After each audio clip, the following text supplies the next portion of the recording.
on the internet crimes against children, a lot of these crooks are like, and this is, people aren't gonna like to hear this, but like, someone that's into this shit.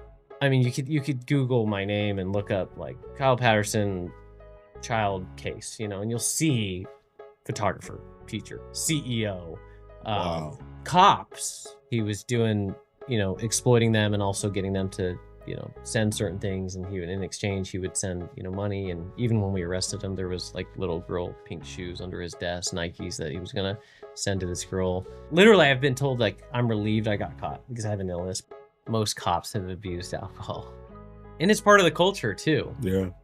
And then I looked myself in the mirror one day and I was like, Kyle, you're fucked up. Airbnb is dead for people who have shitty properties. That has gotten me now to running like a multi-million-dollar real estate portfolio. Yeah. Do you feel like real estate is the best way to build wealth? 100%. I will die on that hill.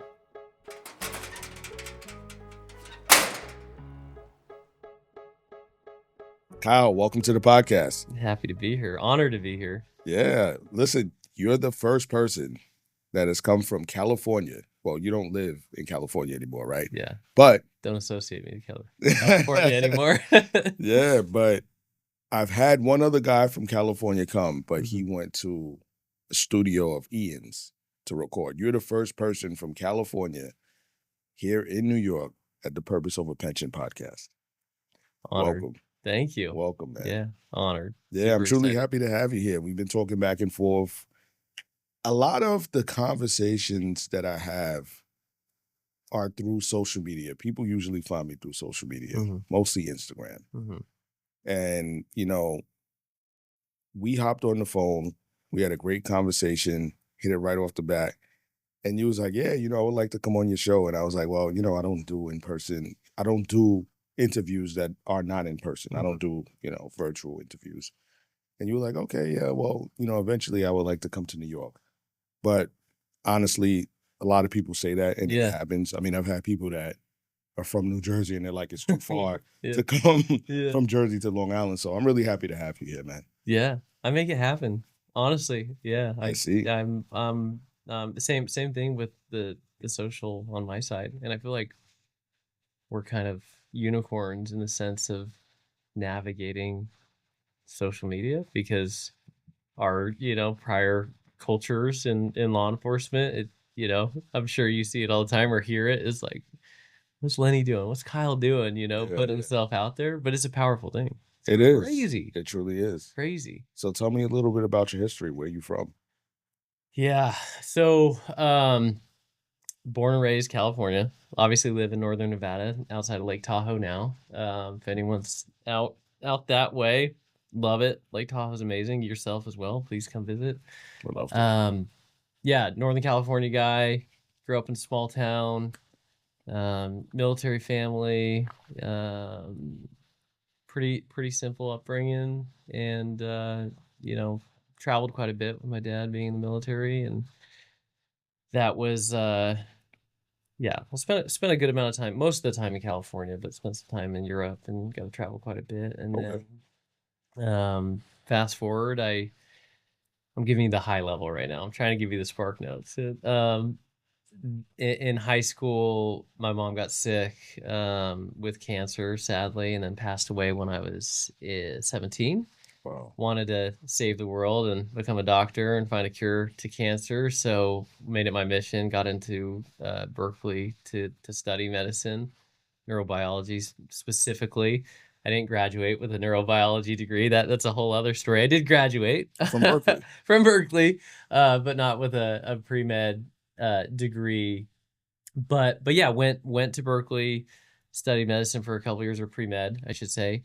And wanted to save the world, right? From what I went through with my mom getting sick and sadly passing. And it was tough. It was cutthroat at that school. That's it was a hard school. Went on a ride along. My dad was obviously he had the Air Force background, and so there was a calling to maybe ROTC, maybe something public service, fire service, what have you. And went on a ride along in West Oakland in a pretty violent area and was hooked. I was like, this is what I'm doing. It was kind of the best of both worlds, but the public service side of things, but I'm not going to get shipped away and, spend years in other countries because I had lived that, as a child, and that was hard. And yeah, fell in love, switched gears like midway at Cal, pivoted to legal studies, graduated with a legal studies degree, and it was about a year after graduating that I got picked up full time from the sheriff's office south of San Francisco. So the rest was history on that front. And yeah, did that. Worked there for 8-ish years. Jails, patrol, investigations, and then went over to a neighboring agency that was closer to home as my family grew, and now have 4 kids and a wife, and transitioned out of law enforcement 100% into entrepreneurship. So excellent. yeah. So you said, what's that process like to become a police officer? You said you worked in the sheriff's office for a little bit, right? Is that how things work for certain police departments? You have to become a sheriff, you have to work in the jails and do a few things before becoming a full-blown police officer? So it's, in California, you have the sheriff's deputies are police officers. Okay. They're peace officers, I should say. The sheriff is in charge of the county, the unincorporated areas, to patrol that, and they are in charge of the jails. So as part of being a sheriff's deputy, you usually have to go work in the jail. So I was full-blown peace officer. Well, my first agency, was a correctional officer for a year before becoming a deputy. That's different agencies do it a little bit differently, but the county is still made up of several police departments that have their own municipalities, uniform police, and all that good stuff. But for the sheriff, the general route is you do your time in the bucket. Okay. And that's what I did for a year. I was thankful to not do it for that long. Yeah. Rough job. That's a hard job. Well, I still think like being a correctional officer, correctional deputy was harder than working internet crimes against children cases, homicide cases, patrol, because you can't disappear. You're working a pod and you can't, for 12 hours, you can't hook the guy and take him to the jail and be done with it and do your paperwork. Like you're there. So that was hard. That was a hard job, but yeah, did the jail for a bit, patrol, investigations, and yeah, it was good. What was the hardest part about being in the jail, aside from being in there with the prisoners and we having much freedom? I think for me, you couldn't win. Like I felt like I could never win with inmates, right? Not that I was trying to be like their friends or anything, but you got to make your life.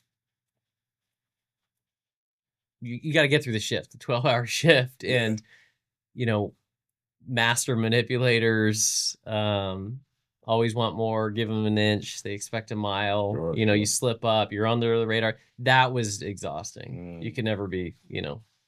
I feel like you could never. Yeah. Okay. Be perfect. But did you ever work the jails? No. Okay. Thank God. Well, no. thank God. Wanted no parts of that. Yeah, because the one out here is probably similar to the size of the one at Alameda County that Patrick gave you, the Santa Rita jail. It's the 5th largest jail, I think, in the world or United States. It's bigger than most prisons. It's huge. It's got like, capacity of 5,000 inmates. It's big.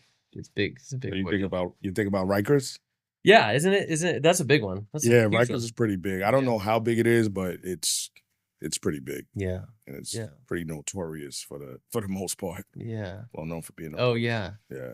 That was when I transferred, or lateral, I don't know what they call it out here, but when I left San Mateo County and I went over to Alameda County, I worked the jails for a bit because I was, that was a hard transition. I went from like a suit and tie detective unit in San Mateo.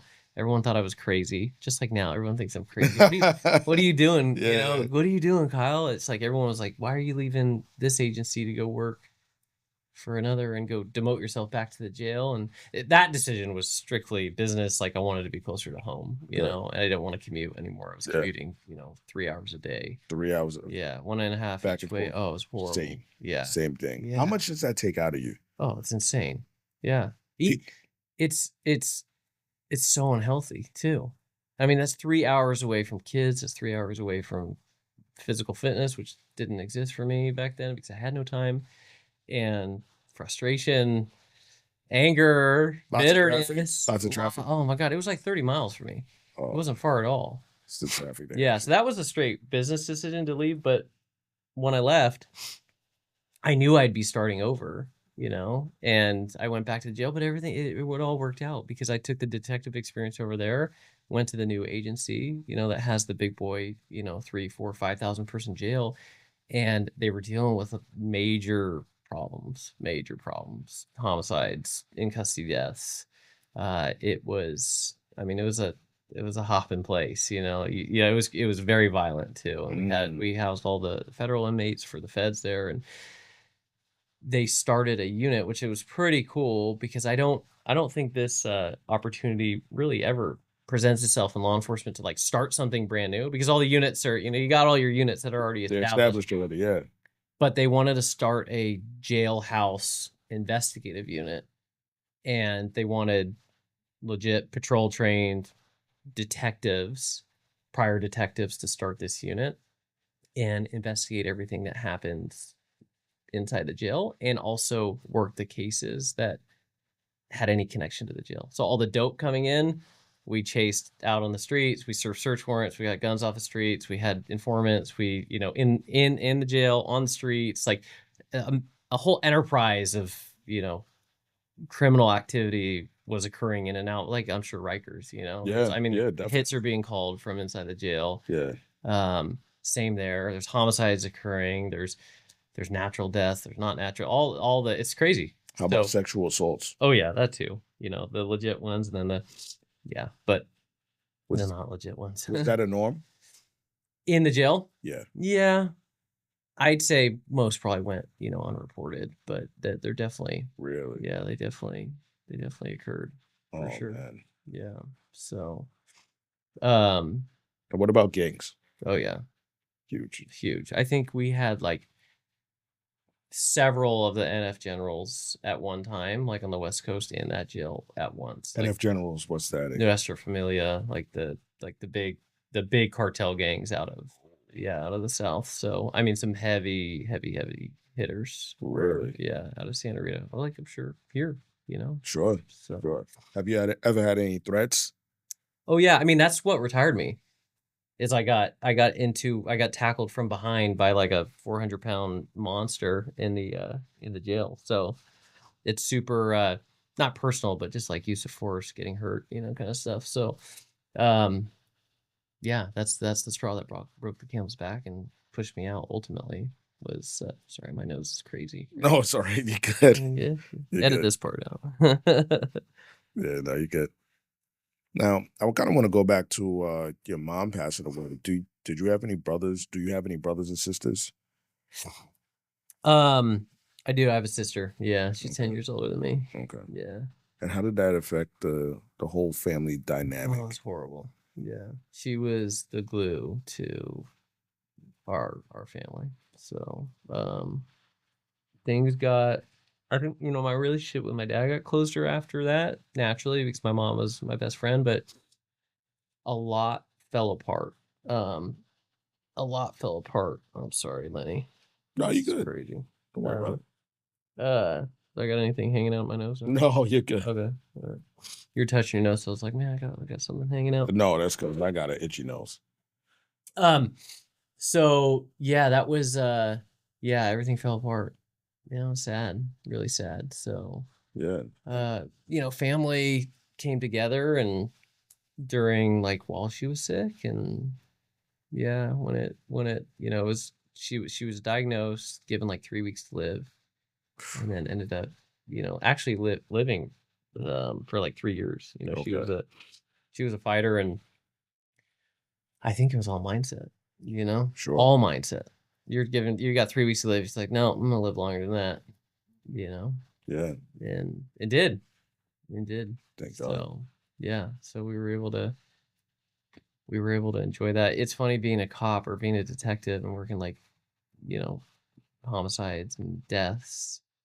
You see the wake up in the morning and the spouse is not breathing, they're dead, or the car accident or the homicide, right? And I always wonder, like, this is, you know, perverse to think, but like what's what's easier? What's hard, you know, Mm. like an instant being able to like just be your loved one's gone, you know, like that, or having what we went through, which was horrible and as well because we saw her deteriorate, get healthy, go through treatments, brain tumors, open, you know, brain surgeries, feeding her through a tube, you know, just like it was horrible. Yeah. So is that, I mean, neither is good, but Right. yeah, it was a hard time, That's but I tough. think it made me, you know, made me better. Yeah. Yeah. So what I wanted to ask you is, you're 17 years old and you went to a very well-known and prestigious college Hmm. or university. How were you able to manage your trauma and your loss Hmm. and still just blast through college like that? Um, well, I think it caught up to me later in life. I think Mm. I was running on fumes for many years.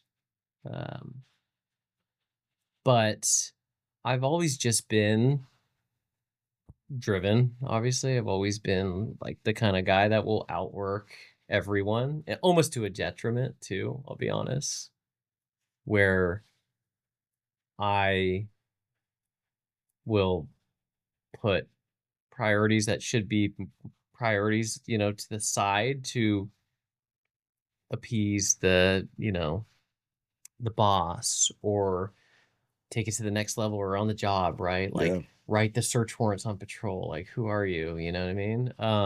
And I think it's just in my blood. Like I've always just been, yeah, just really, really driven. And like, I can't settle for, I'm just not gonna fail, Right. you know, Right. Right. not gonna fail. So, um, yeah, yeah. I don't know if that answers your question, but No, it does. It does. it's almost like a neurotic drivetrain. Like I just can't like go. It's like this. Right. Like I'm gonna come, we're gonna do it, we're gonna make it happen, you know? Yeah. We're gonna Yeah. go, we're gonna do it. Yeah. So Now, okay.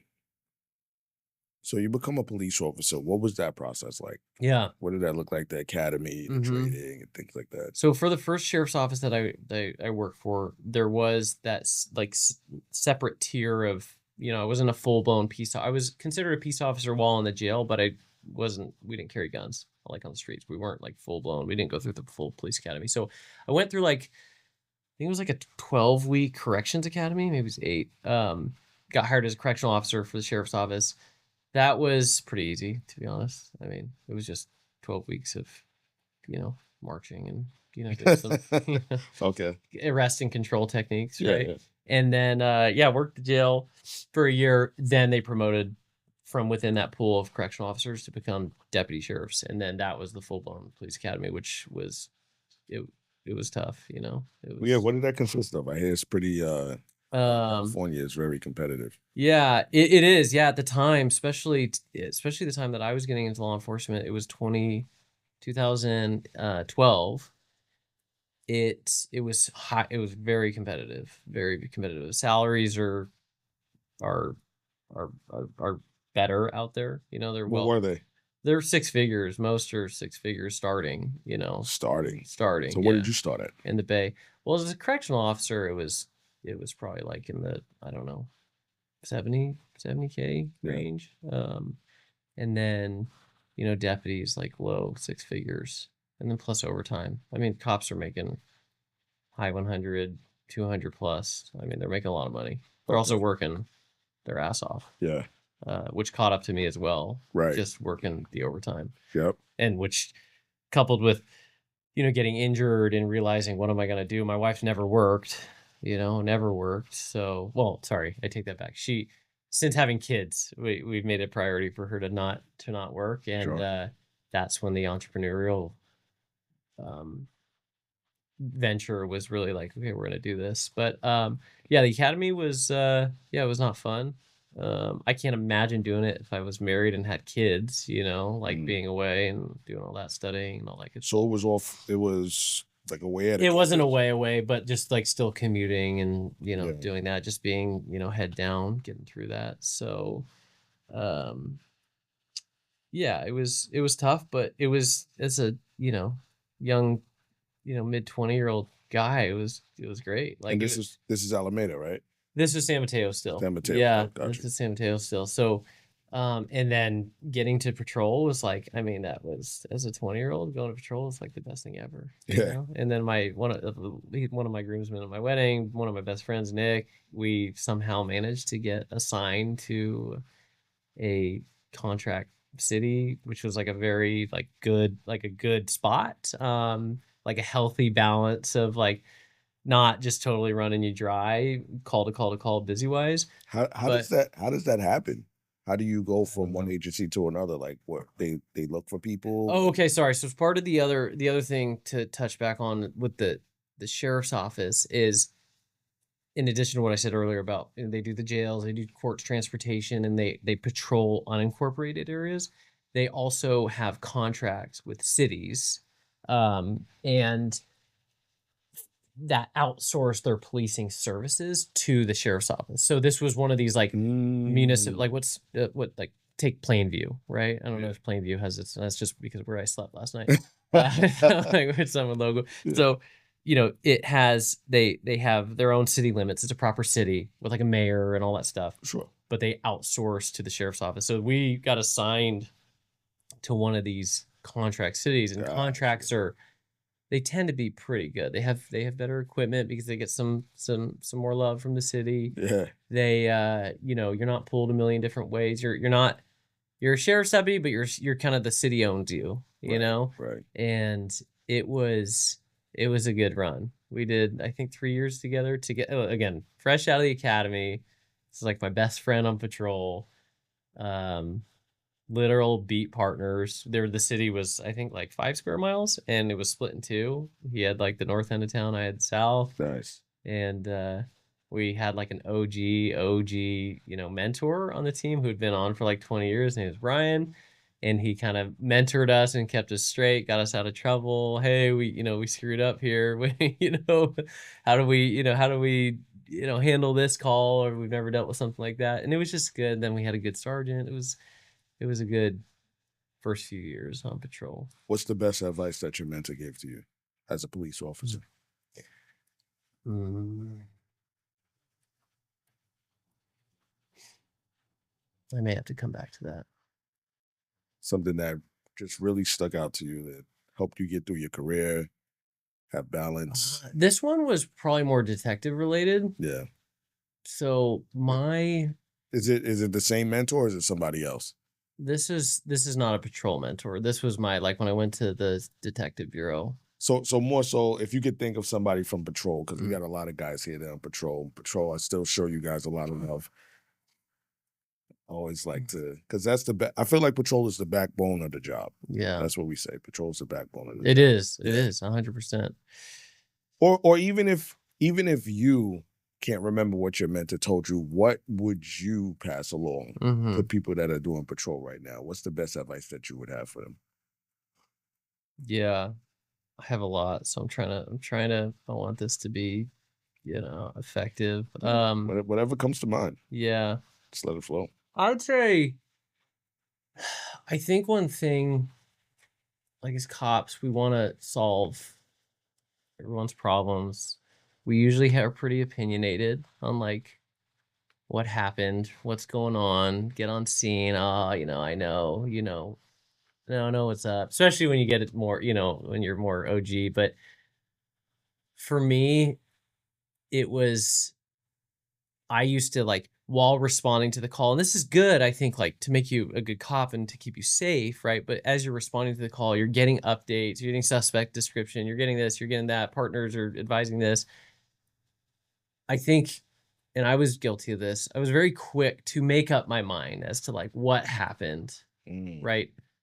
Oh, like or going back to a habitual house, like, oh, I know what's up. Like I know what we're gonna run into. I know, Johnny's doing this, or Aunt Sally was, victimized by whatever. But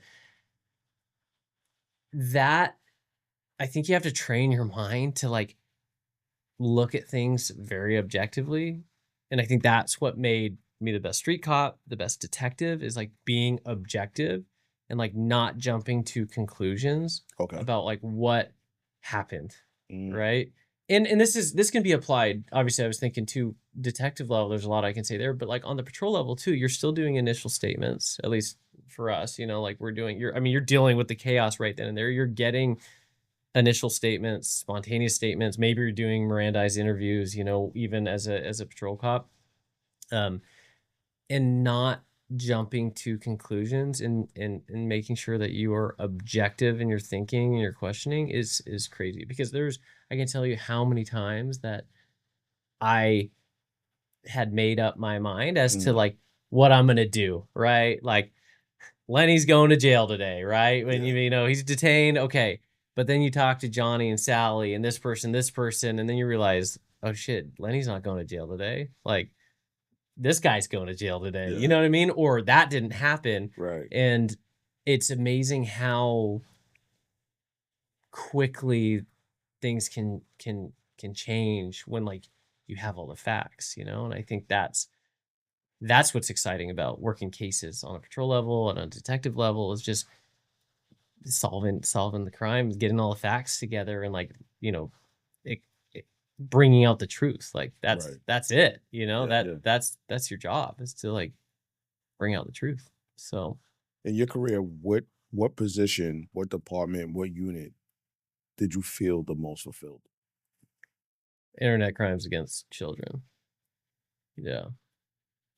How long did you do that? 2 to 3 years. Yeah. Did you volunteer for that? Great question. Voluntold. Voluntold. Yeah. I expressed interest in it because there was no one stepping up, and I didn't have kids at the time. That changed when I had kids, and I think a lot of that trauma caught up to me. But that was the most rewarding work, and it opened my eyes to how rampant the issue is. Wow. Like, how much time did you have on the job before getting into internet crimes against 5 children? years. 5 years on. Yeah. You came on at the age of 22? 20, yeah, like I had just turned 22. I think I turned 22 on like February 6th, and I was sworn in on like February 14th or something. So 22. Yeah. 27, 28. Yep. And I became a detective at 28. Yeah. Impressive. Yeah. That was my goal, to become a detective before 30, and made it happen. Just like this trip made it happen, So what is that Yeah. I wanna go back to this. When you say you made it happen, Yeah. because there's a lot of people that want to know how they get to that next level. It doesn't matter the police department. People are like, yeah, I want to be a detective. I remember I said, before I retired, I wanted to become a detective. And even though I was a detective specialist, I still got the shield, and I was good with that. Yeah. What does that look like when you say, this is what I want? How can a cop have in their mind what it takes to get there? Yeah. How can they plan that? Well, you got to do a lot of the not fun stuff for us on the West Coast. Like, street cops don't write paper. I don't know if you guys call search warrants paper, but write paper. That's like what we refer to as. They don't. Yeah, we don't. Yeah. So, but I wrote paper. Like I wrote paper on a patrol level. Like if I had a fraud victim that's like I lost $30,000 through my PayPal account. A detective's not going to work that. They're not gonna work that case, right?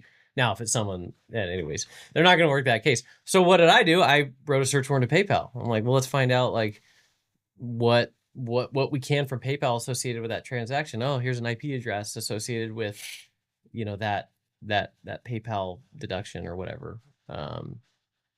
And then, okay, that search warrant is owned by Comcast, that IP address is owned by Comcast. Let's see who owns that IP address or where that IP address is assigned. Oh, now we got a suspect, right? I did that kind of nerdy stuff like on the side and showed that I liked writing paper. You know, this is not possible if you're working a super busy beat, obviously, and you're just shagging calls and going on to the next and doing, Right. you know. But there could be other things that the average officer might not do. Yeah. That you could do. Yeah. That'll make you stand out, correct? Yeah, totally. Taking the case to the next level. I think, like, I know this varies by department. Some departments, they don't want the street cops running with it too far. And I get that as a prior investigator too, because sometimes you'd see street cops doing too much and you'd be like, whoa, you just like screwed up. Like now we got to wait X amount of days or they're maybe they nutted up and didn't talk, you know, to the street cop and they said, I want my attorney. And now we got to wait several days to like reapproach that even on the detective level. And like, you can screw the case. Sometimes we don't, you know, you can run with it or you can't. And I think this was for me, to go back to your question too, was just, I did, and this applies to everything in life. Like you kind of have to be obnoxious, like in a tactful, respectful way. Like closed mouths do not get fed. Yes. In the business world, in the cop world, like true, you have to, you kind of, you don't want to be annoying, but you kind of do in a very tactful. You kind of have to. You have to. And I was the guy that was like, hey, you know, not like kissing ass, but like, yo, how can I help you, detective? Or like, tell me what you're doing. Or next time you go get a search warrant signed, can I come? You know, or whatever. Yeah. You know, what is an affidavit? What's an appendix? Like, what's a search warrant actually mean? What is it? You know, how do you get one? You know, all the things. So I think that was really important for me. I've always been really, really curious and like asked a lot of questions. And I think that is, I think we could do more of that. Like as cops, I think everyone is, again, we joke about the social media stuff, right? About like, oh, what's Kyle doing? You know, what's Lenny doing? I'm sure we got, you know, like busting your chops. Oh God, all day. Like, hey man, like what, why are you doing this? Like they don't get it. And I applied that same principle to just like everything I've done has been curious and like not cared what people think. I really, I know there were shit talkers. Like, you know, oh, look at this 28-year-old. He went to the Dick Bureau. You know, like it was a badass unit. It was like the third floor, we called it. Like we're the suit and tie detectives, and there's haters, right? Yeah. And so, it's like I put myself out there, and I love it. Yeah. I love it. What I wanted to ask you, with you writing paper, what you say? Yeah. Writing paper. Yeah. And most people not doing the same thing. Did you receive a lot of flack from the old timers? You're doing too much. You're doing too much. You're making you're going to set the precedent that we got to write search warrants now. Like no, dude, it doesn't change. It doesn't matter what department you go to. It's the same. Yeah, it's the same. Yeah, and like, man, you're like no, like, and you know what? I don't care because I apply this to business too. But like, your opinions don't pay my bills. I know this is different in like it's not. Yeah, it's not different. Different in the sense of like, you know, your input equals your output in business much more than like you clock in, clock out. You can work overtime, but it doesn't. You're right, because like you get the promotion, you go to detectives, you get paid more, you get more opportunity. But like, yeah, your opinions don't pay my bills. Like I don't care what you think. Yes. I care about what my wife and my kids think of their dad. That's it. That's my priority in life. How did you get to that point where you just didn't care about what anybody else had to say? Oh, I think because this could help me too, because this is something that a lot of my life I have cared about what other. There was a point where I never cared. Yeah. And then it got to a point where I started to. And now I'm back to the point where it's like, bro, I do this for God. I don't do it for you. Yeah, amen. Yeah. I'm not perfect at this because I'm still getting better. I am still a people pleaser. And I'm trying to get better. And I still think about people's opinions. It's not like I'm totally immune to it. I've gotten a lot better. Sure. But I think it was getting aligned with what is my purpose in life. Like I just had breakfast with a friend, his name's Nick, who lives here actually, and he just went through a health scare.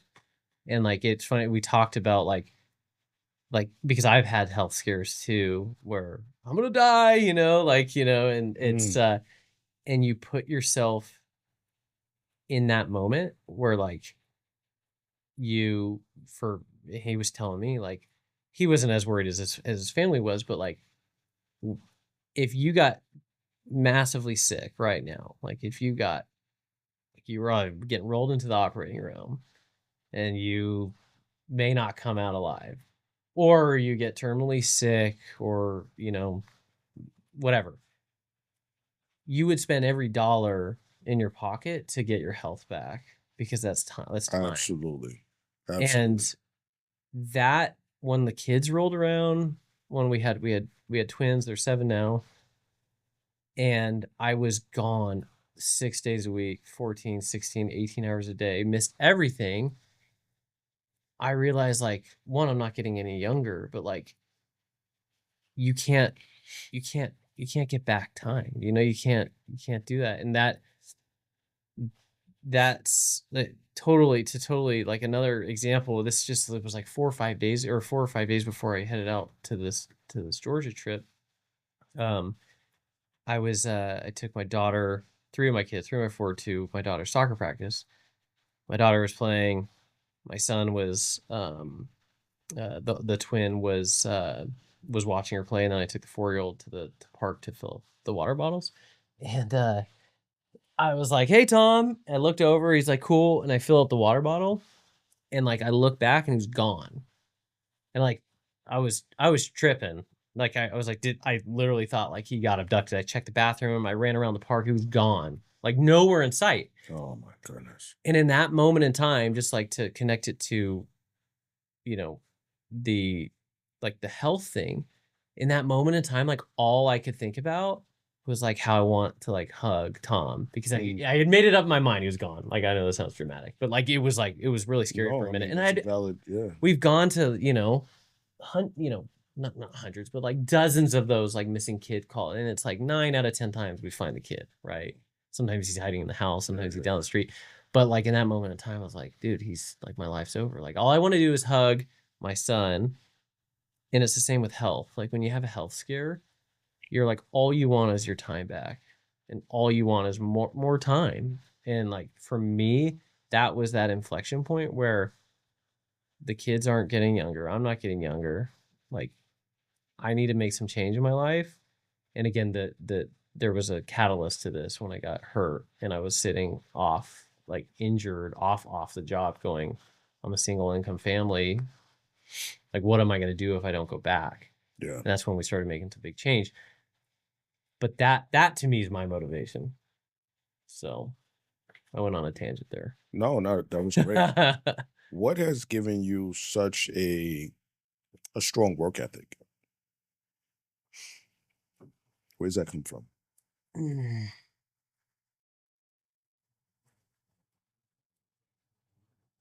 This is hard to say because I sadly haven't talked to my dad in several years, and he may see this, and I hope to rekindle a relationship with him, and I hope he's doing well. But probably him. Wow. Yeah. Damn it, Lenny. I have a habit of doing this. Yeah. Yeah. Sorry, I'm all hot. It's hot in here. Yeah, my dad raised me right. No one's perfect. He worked hard. He sacrificed for the family a lot, military guy. Yeah, and then, moving forward, My wife. I mean, I she is like my rock. I mean, she supports me in everything I do, which is like the coolest thing. But she is like on board, my like ride or die for everything. And it's funny because like this is part of like the cop culture too, which is like be a big boy, make decisions. We're men and strong women, and like we solve everyone's issues. And but for my wife and I, like we decide everything together. Everything, Oh, it should be. everything. Yeah. And it's just such a cool thing. Like it doesn't matter. Like I called her last night when I booked the hotel last night. When I was on the plane, I was like, "Hey, there's this Hilton for 155 bucks, but then there's this one a little closer for 20 bucks." She's like, "How? Like you have to get the one that's 5 minutes closer for 20 bucks." But anyways, that she today is why I do what I do and like work I love it. is because she supports me. We're so hyper aligned on where we're going in life, um, for our family, for our businesses, for like what we want to accomplish. She, yeah, we are just so aligned, and That's great. it's a powerful thing, and I preach a lot about that on my social media. It's like who you married is honestly one of the biggest decisions When in I life. s- when I started dropping the ego and this whole men do this, men do Mhm. that, men should do this, men should do that, and started looking at my wife Mhm. as a team member, as we are a Mhm. team, and stop looking at it as I'm this and you're that. That's when things started to change in a Mhm. major way. But it wasn't until me leaving the job that I started to be able to do that and dig Mhm. into that a lot more.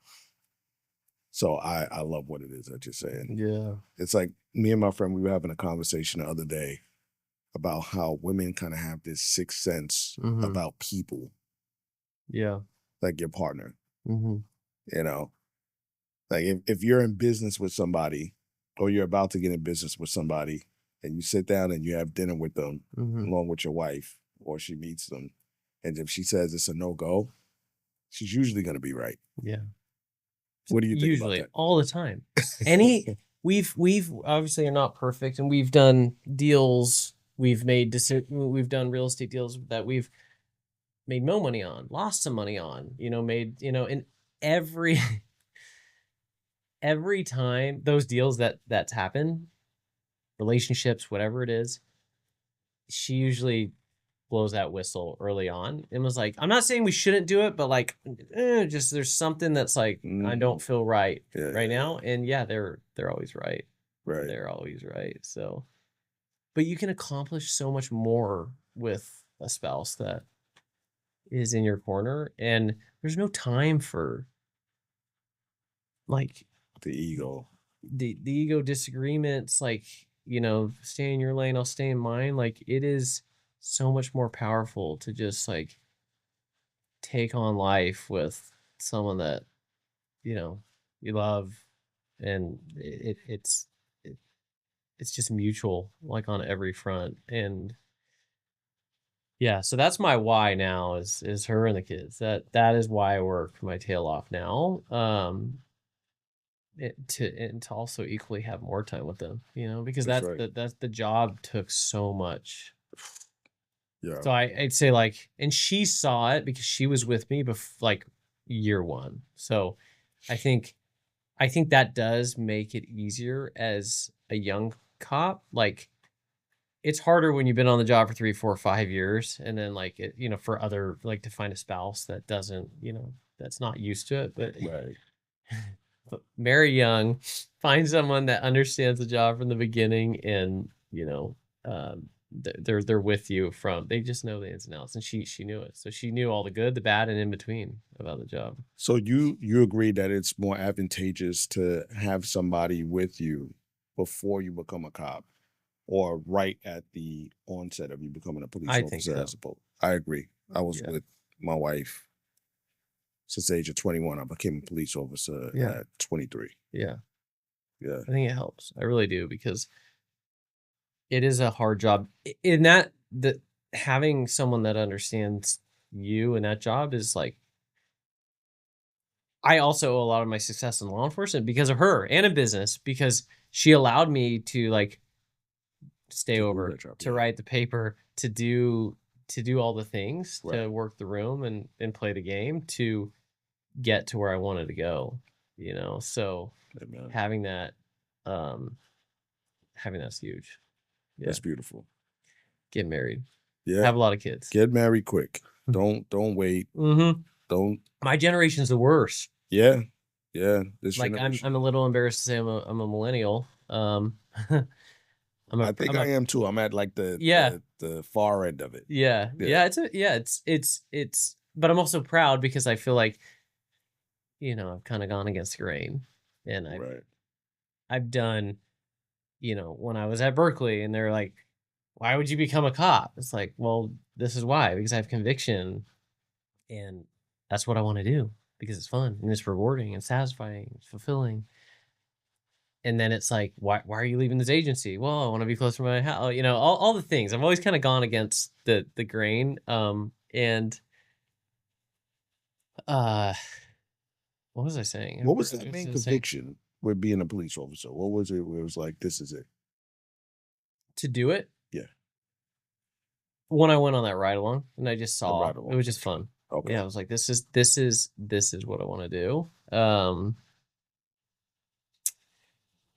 I think it was the perfect balance for me to like still give back and help, because I wanted to, dad was military, and I thought like, how can I have my cake and eat it too, with public service, but not again Yeah. be shipped around. And yeah, that was it was just a no-brainer. Like, it just was fun. I wanted a fun job. I wanted a job that wasn't at a desk, Yeah. and yeah, and I wanted to help people, So it was, yeah.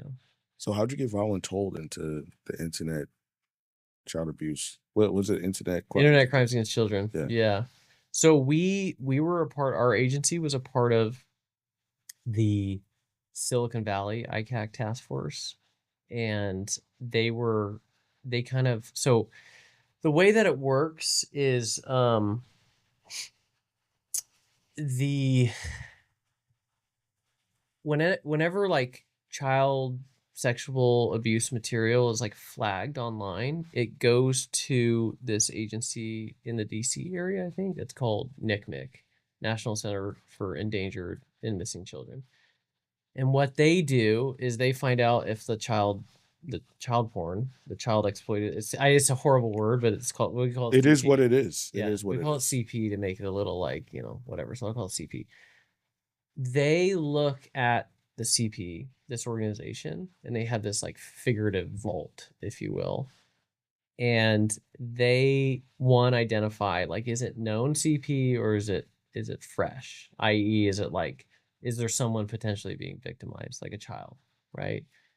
There's like hands-on, there's different levels, scales of like, like there's hands-on, there's like live content, there's sexual abuse that is like fresh content where now we like have another victim out there, right? And we don't know who they are, or it's just known stuff. There's hundreds of thousands of this stuff circulating around, and it's already like known content, right? But what they'll do is they'll figure out, is it known? They'll categorize it. Is it known? Is it not known, fresh, new?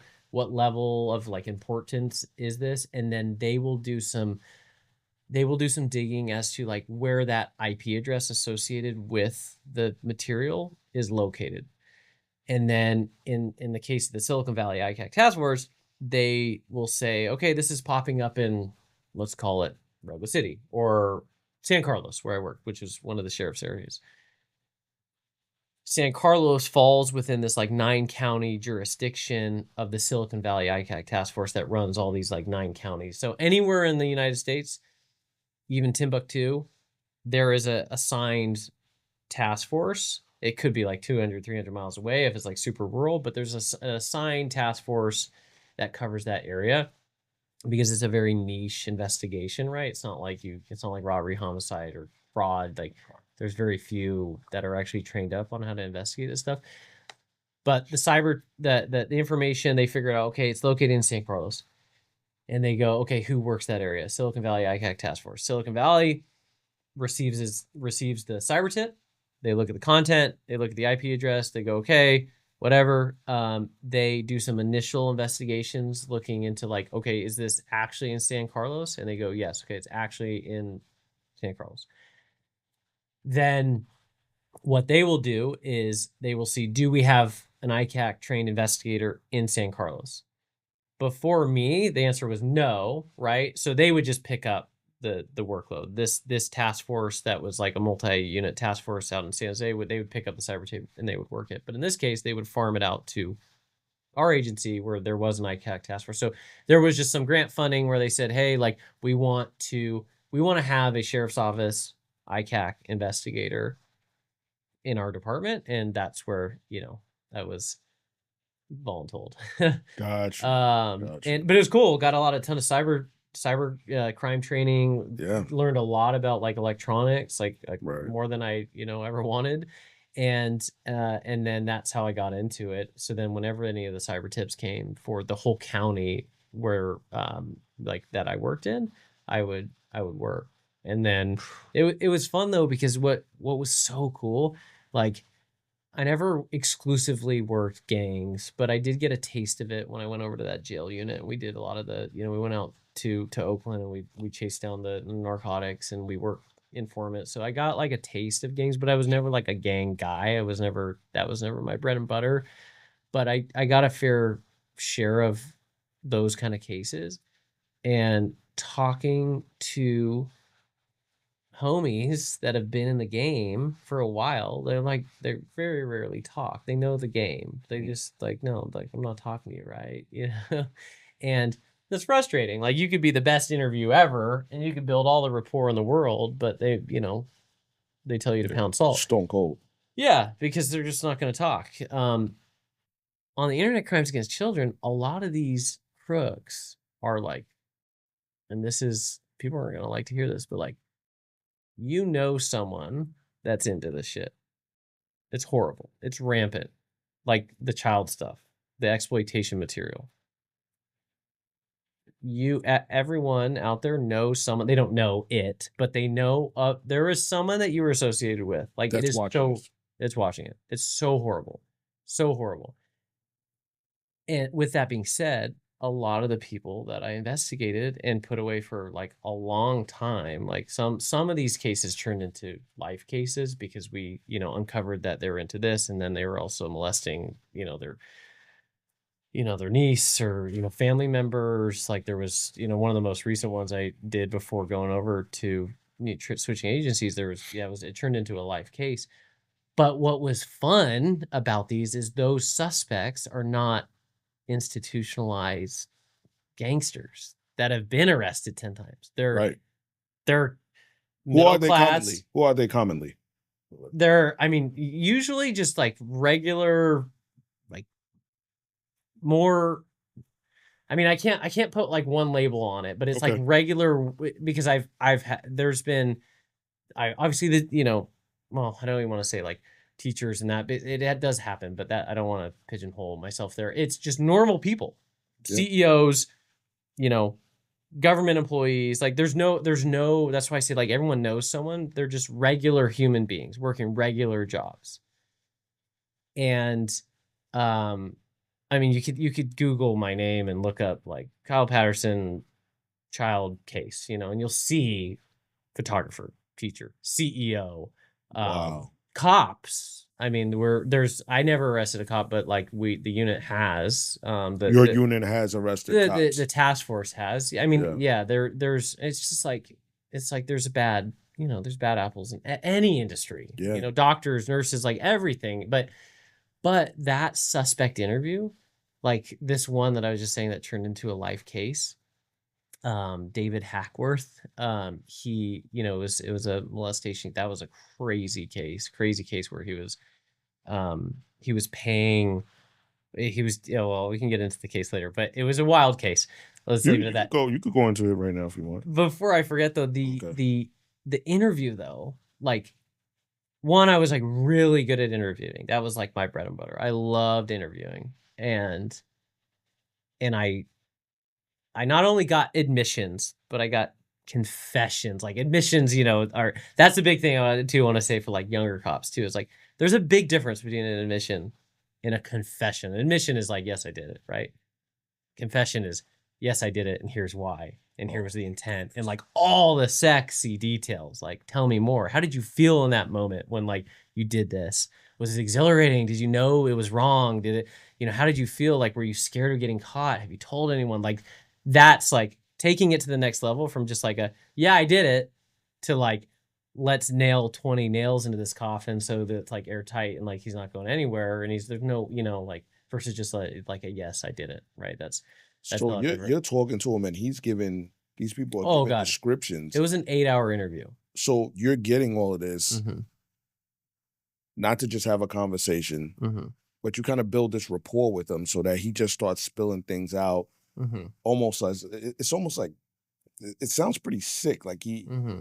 is he getting some pleasure from sharing this thing or reliving it? Like, is he comfortable enough with you to the point where he might be talking to one of his sicko friends Mm-hmm. sharing this? Is that I think how it less of got you? that and more of like, I feel like a lot the feedback I got, like I literally would like debrief these people after the interviews too.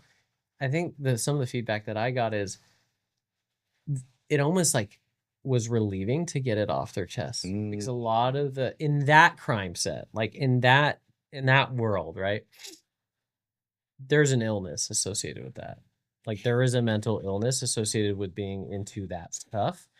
And more than 3 or 4 times when the handcuffs went on, like search warrant served, hey man, like my line whenever I like was like the lead detective on a case and we hit a house, like they would, I wasn't in there making the house safe. I was usually standing outside, but once it was made safe, they pulled the suspect out. I would usually be the first one to talk to them, and my line was always like, "Hey, we'll talk in a bit, right? I'll tell you everything that's going on, but like, do you have any reason? Do you have any idea why we're here?" And 9 out of 10 times, those crooks, again, they're not institutionalized. They don't know the game. There was a sense of relief that they got caught. Literally, I've been told like, I'm relieved I got caught because I have an illness. But do you know why we're here? He's like, yeah, I do. And it was like this sense of relief. wow, Yeah, like confession, like literally totally, like confessing totally, their sins. totally. Like I have dozens of body cam recordings where it was like that, where it was just like thank God you're here. It like you in a weird And they way. say this to you. Yeah. Yeah.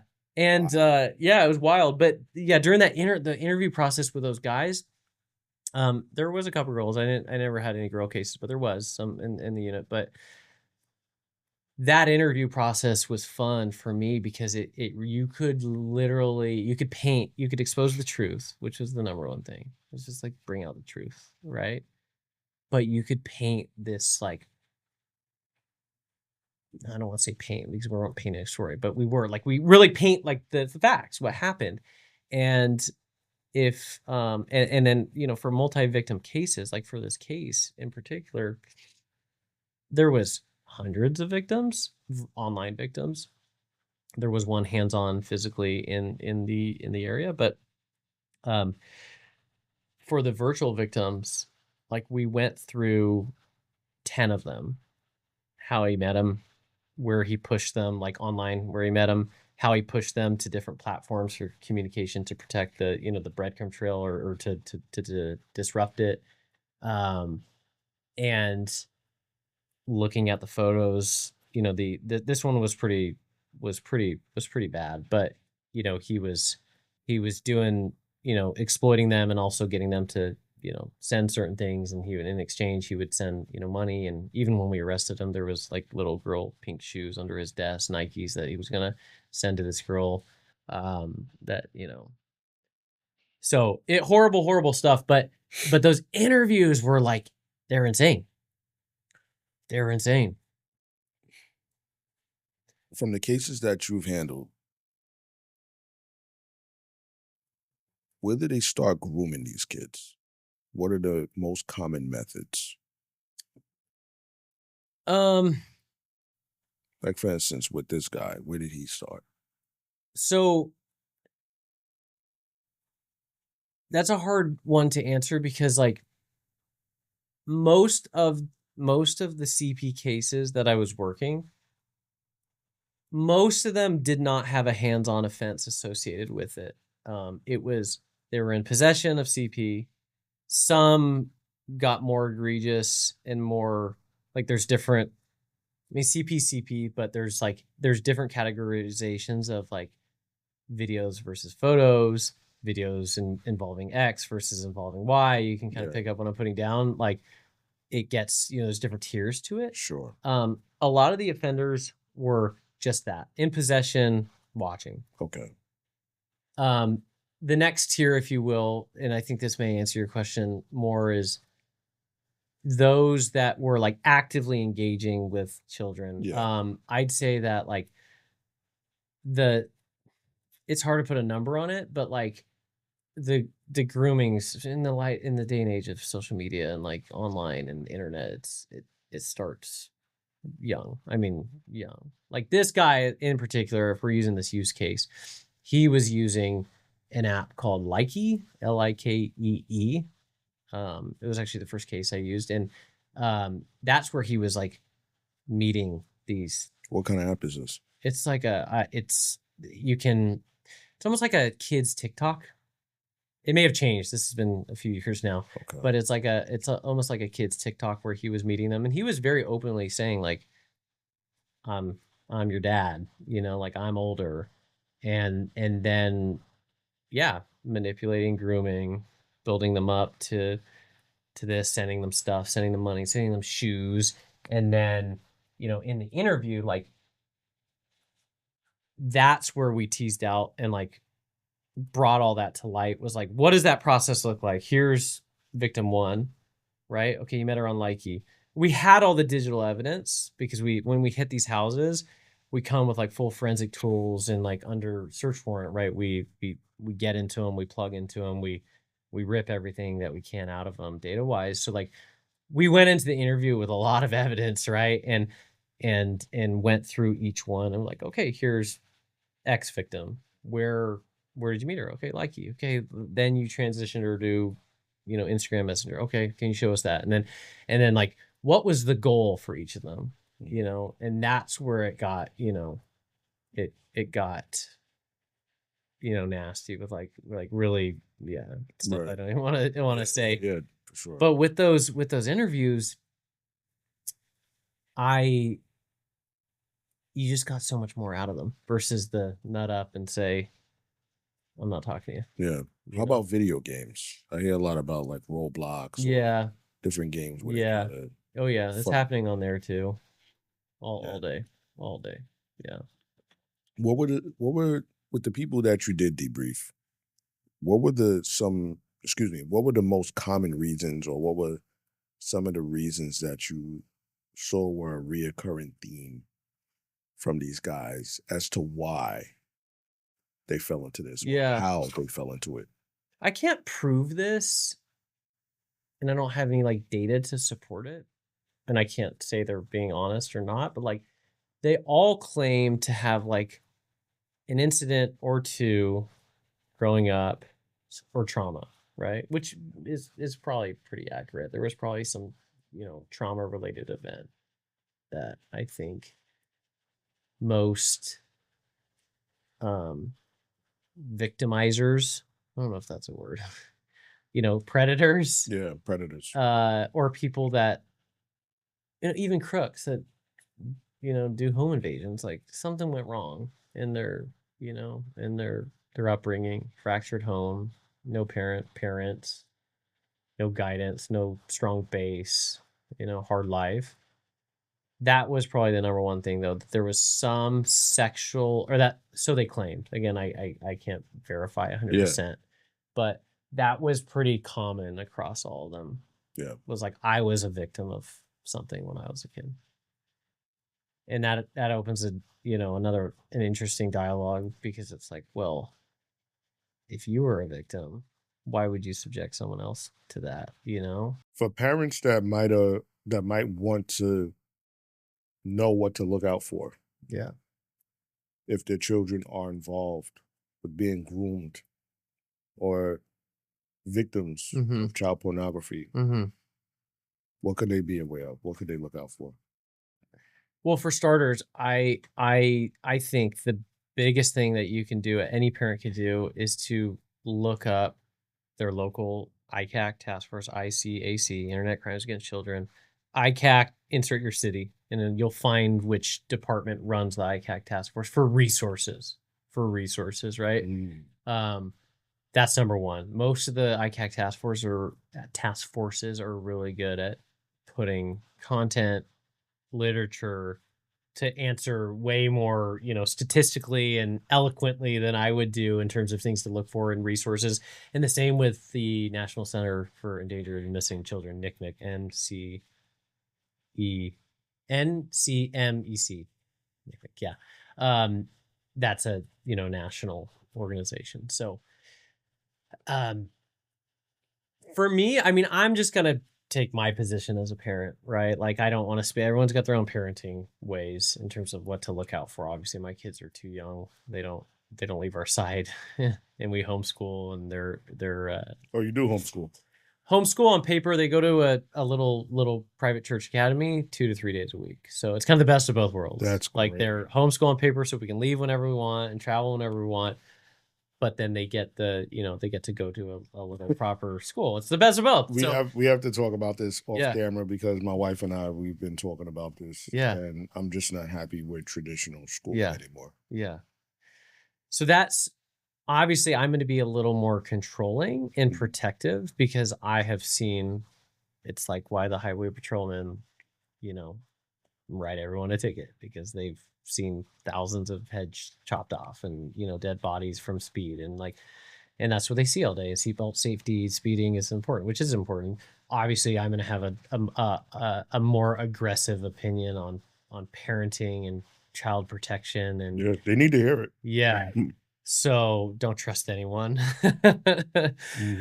Keep your circle tight.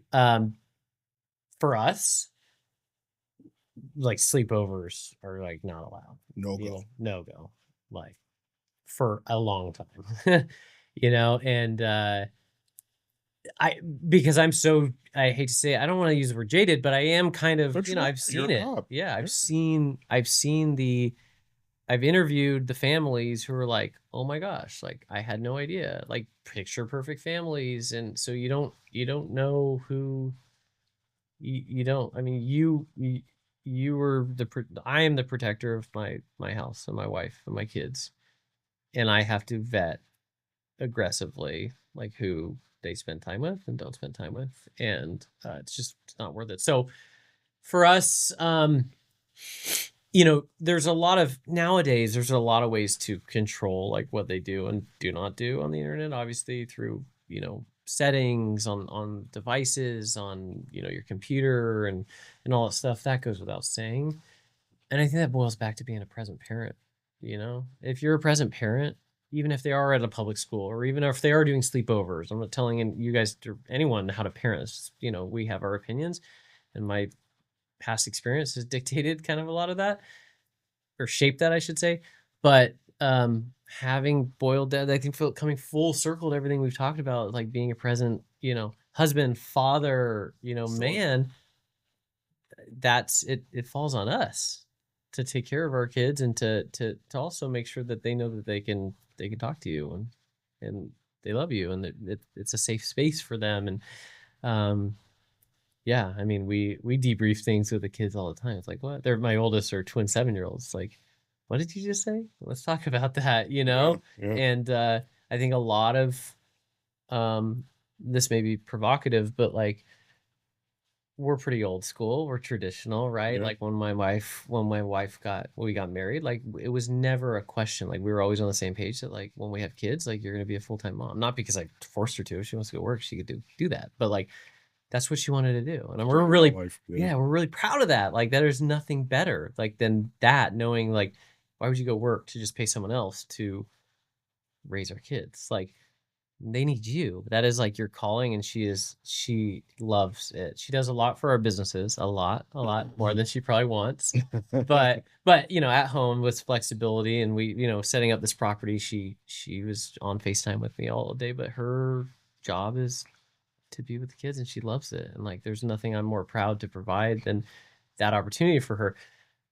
But anyways, this what I was gonna say that was maybe provocative is like there's so much I don't know if it's societal pressure or something to be proven when it comes to like working, you know, both sides. And again, I'm not here to throw shade on like making ends meet to like pay the bills and like feed your family. Like Yeah, these, so you do have to sure. sacrifice. Like I worked to sacrifice. I worked 18 hours a day, Yeah. 6 days a week to make sure my wife can stay. But and life is tough right now for a lot of people. It really is. But if you can sacrifice in other ways, and if we can get away from this like we've got to everyone wife husband and wife have to prove themselves in the workforce and like outsource childcare, like we're just drifting farther away from just like traditional like values and the American dream, which is Yeah. like the 3-2 with a white picket fence and the wife that stays home and the husband that works hard and you go on some vacations a few times a year. Like that's life to me. And I just think like I see going back to the to protect your children conversation, like that's where they can fall victim. If they don't have a strong, you know, base, they don't have a mom in their shit every day, you know, that's involved in like monitoring what they're doing, or if they're going to a school, like go to a good school where like that, you know, that's not, you know, where there's not other influences, or do your best, you know, Right. to it's a hard one to navigate, but It is. you've got one shot as a parent. And the payoff that's associated with it. Exactly. Yeah. It's not worth like, yeah, exactly. Like, would you take the chance of, you know, something bad happening to your kid because you were MIA and didn't have a relationship with them and you weren't around and like you outsourced, I mean, care providers, you know, people that have access to children. Yeah, I mean, again, I'm not here to indict, but I'm not saying that like that go do that. If you send your kids to childcare, they're gonna get molested. No, that's not what I'm saying. But like, There's a chance. sure, there's a chance anywhere. So like protect them at all fucking costs. I know it's extreme, but like we're gonna be by our kids' side. And again, I know people are gonna have opinions on this, but like they're already my oldest are 7. Like, you know, that's we're not far off from, you know, them flying the coop. You've got so many years to like protect them. Just get it right. Protect them, get it right, and we're gonna protect them at all costs. And you know, people think we homeschool or you're going on a trip. Like we're going fly fishing next week and then we're going to Disneyland the week after. And like, well, what about school? Well, we're going into summer break, but like we take trips like in the middle of the year too. Yeah. And it's like, what about school? Like they're living life. Like this is life, and this is way more effective than, you know, going to be taught, or you know, they're learning way more. We go on road trips. We yeah. I love it. I'm loving this conversation. Yeah. By the way, Yeah. just to let you know. Thank you. Me too. Yeah, man. All right. You worked in prisons. You worked in Jails, but in jails. yeah, Jails, yeah. correct. Yeah. You worked in jails. You worked in internet crimes against children. You're just a police officer, a lot of time away from family. It's very stressful. Mm-hmm. How did you cope with a lot of the things that you have dealt with during the course of your career?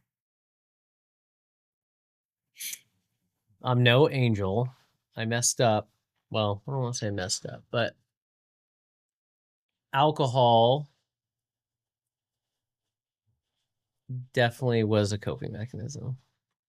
And I think I can speak for most cops because I think there's been a moment in time that most cops have abused alcohol. And it's part of the culture too. Yeah. Like getting off and going, like, I remember when we were young and on patrol, like we went to the bar after every shift, you know? Every shift. Every shift. Yeah. That was just normal, you know? And I think there's some poster boys and girls that are really good at like fitness and all the things. But I think the overwhelming majority of cops and I'm just gonna speak for myself, but like um abuse alcohol to cope with the things that you see, the hours, the frustrations, the wife, the husband's frustrated at home because he got held over, you know, for a late call. Um, yeah.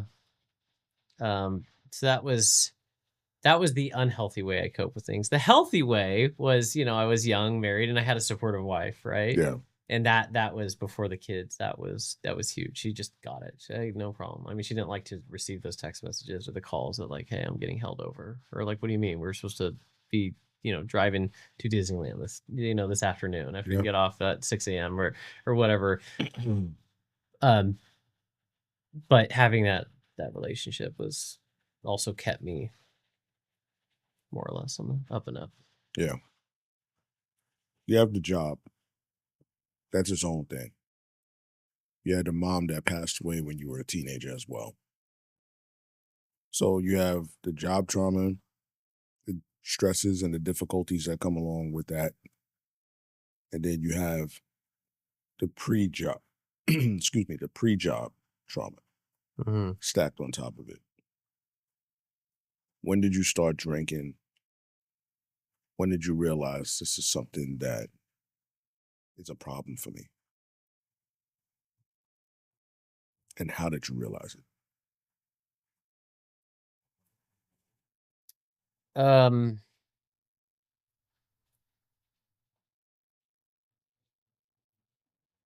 I think for me, what was really interesting, and I'll be the first to admit, this makes me sound hypocritical, but I was a big peer support guy, right? Like peer support became a thing during like crisis intervention training, but like when I mean suicide started increasing within like the law enforcement community, and like I was all about it. Like I'm gonna I'm gonna get trained up on this.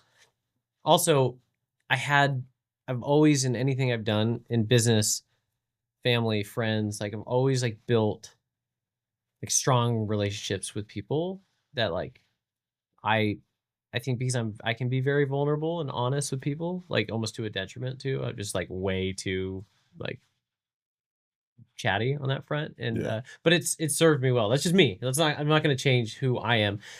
But anyways, I've had these relationships, close relationships, and like people from all walks of life, from everywhere, and have traveled. I've been blessed to travel, like when my dad was in the military, to 35 countries and like see a lot of the world and like meet a lot of people and then just a lot of life experiences. The mom, the school or Berkeley education, or that experience, seeing stuff on the job. Like Yeah. I feel like I can connect with a lot of people, and so I was all about peer support because I care about our people. Yeah. Like I didn't respond to it, but we had a sergeant that committed suicide, and like our patrol guys responded Wow. and everyone knew him, and he was like one of those guys that like everyone loved, you know? Like it would be like a guy like a well-known person in the department like just being gone the next Yeah. day, and like and it's happened, you know, and I'm sure you know you've had people in your department like what? Like oh my gosh.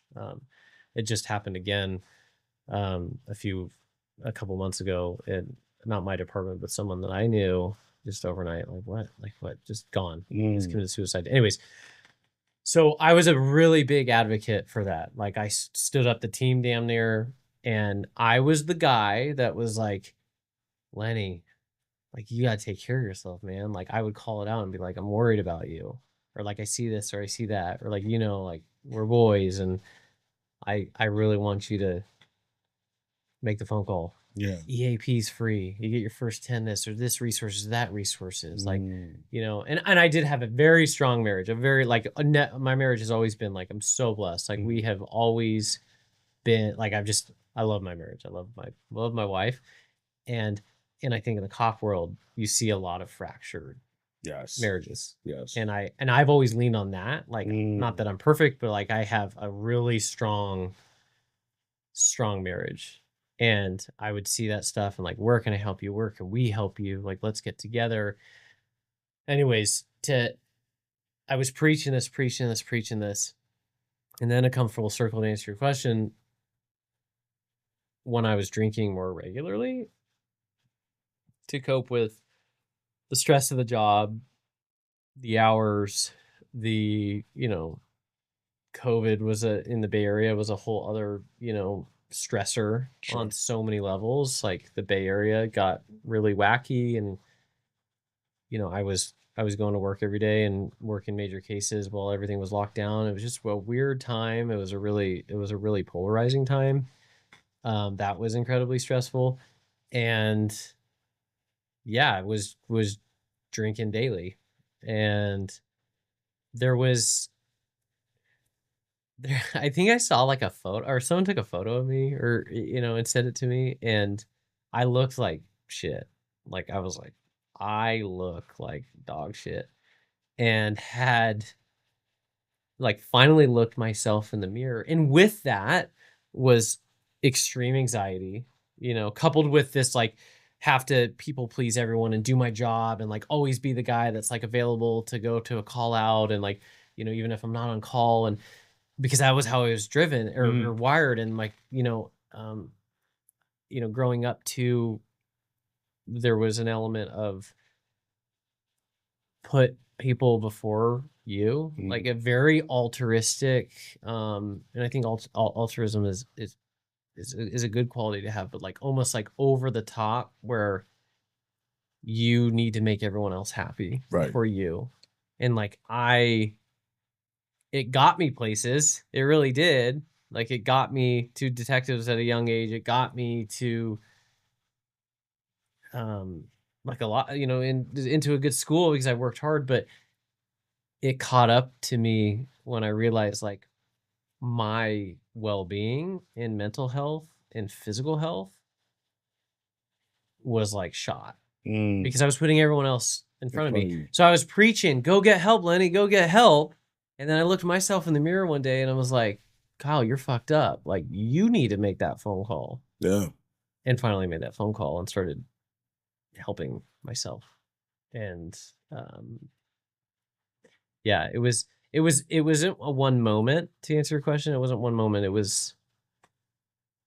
I think it was a totality of circumstances kind of thing that just finally popped. It was like, I need help. How were you able to manage that whilst being a great father, great husband, and still doing what you needed to do in the job? It was all a blur. I honestly, that's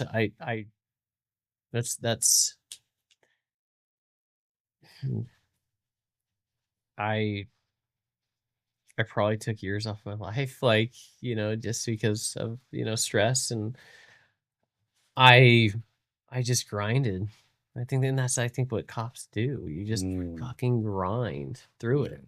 And you don't, and the sad stories where people do, you know, fall off the ledge or commit suicide or take their lives, like they just grinded and didn't get the help, you know. And like it was the guy, my therapist, that I ended up finally seeing when I made that phone call that saved my life, and we can talk about that. But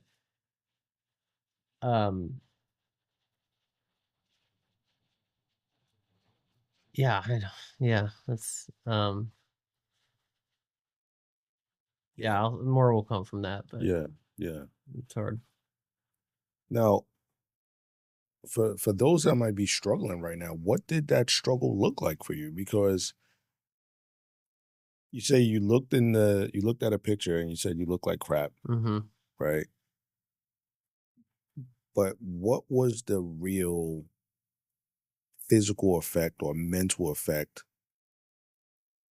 that you were having when you was like, this is enough. Like there had to be something else aside from looking. Well, I don't want to assume. Maybe it wasn't. Mm-hmm. But was there anything else that you were possibly worried about losing? Like what was your other pain point Mm-hmm. to say, this is it? Or was it just that picture?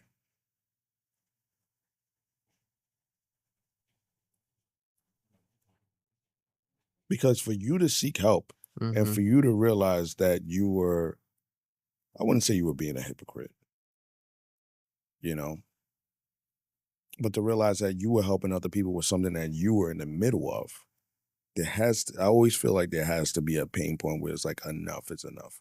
Mm-hmm. So I speak about, with me and pornography, right? Mm-hmm. My pain point was having a daughter.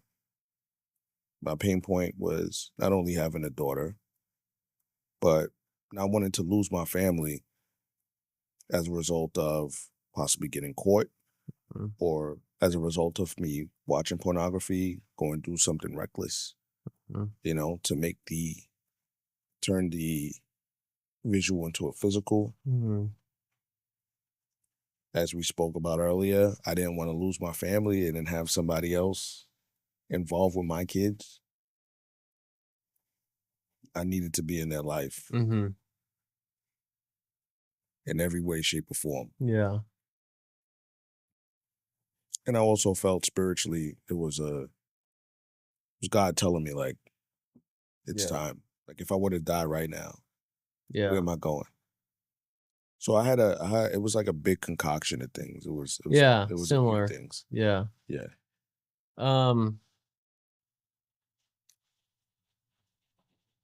so people pleasing, anxiety caused by drinking, long hours, trauma on the job. Even if someone like wronged me, personal, acquaintance, friend, family member, or even someone on the streets, like I really struggled to like I was never the guy that would be like, no, well, fuck that guy, like fuck you, I would almost like try to rectify that relationship Yeah. when it's like, why, like I don't owe this person anything. Yeah.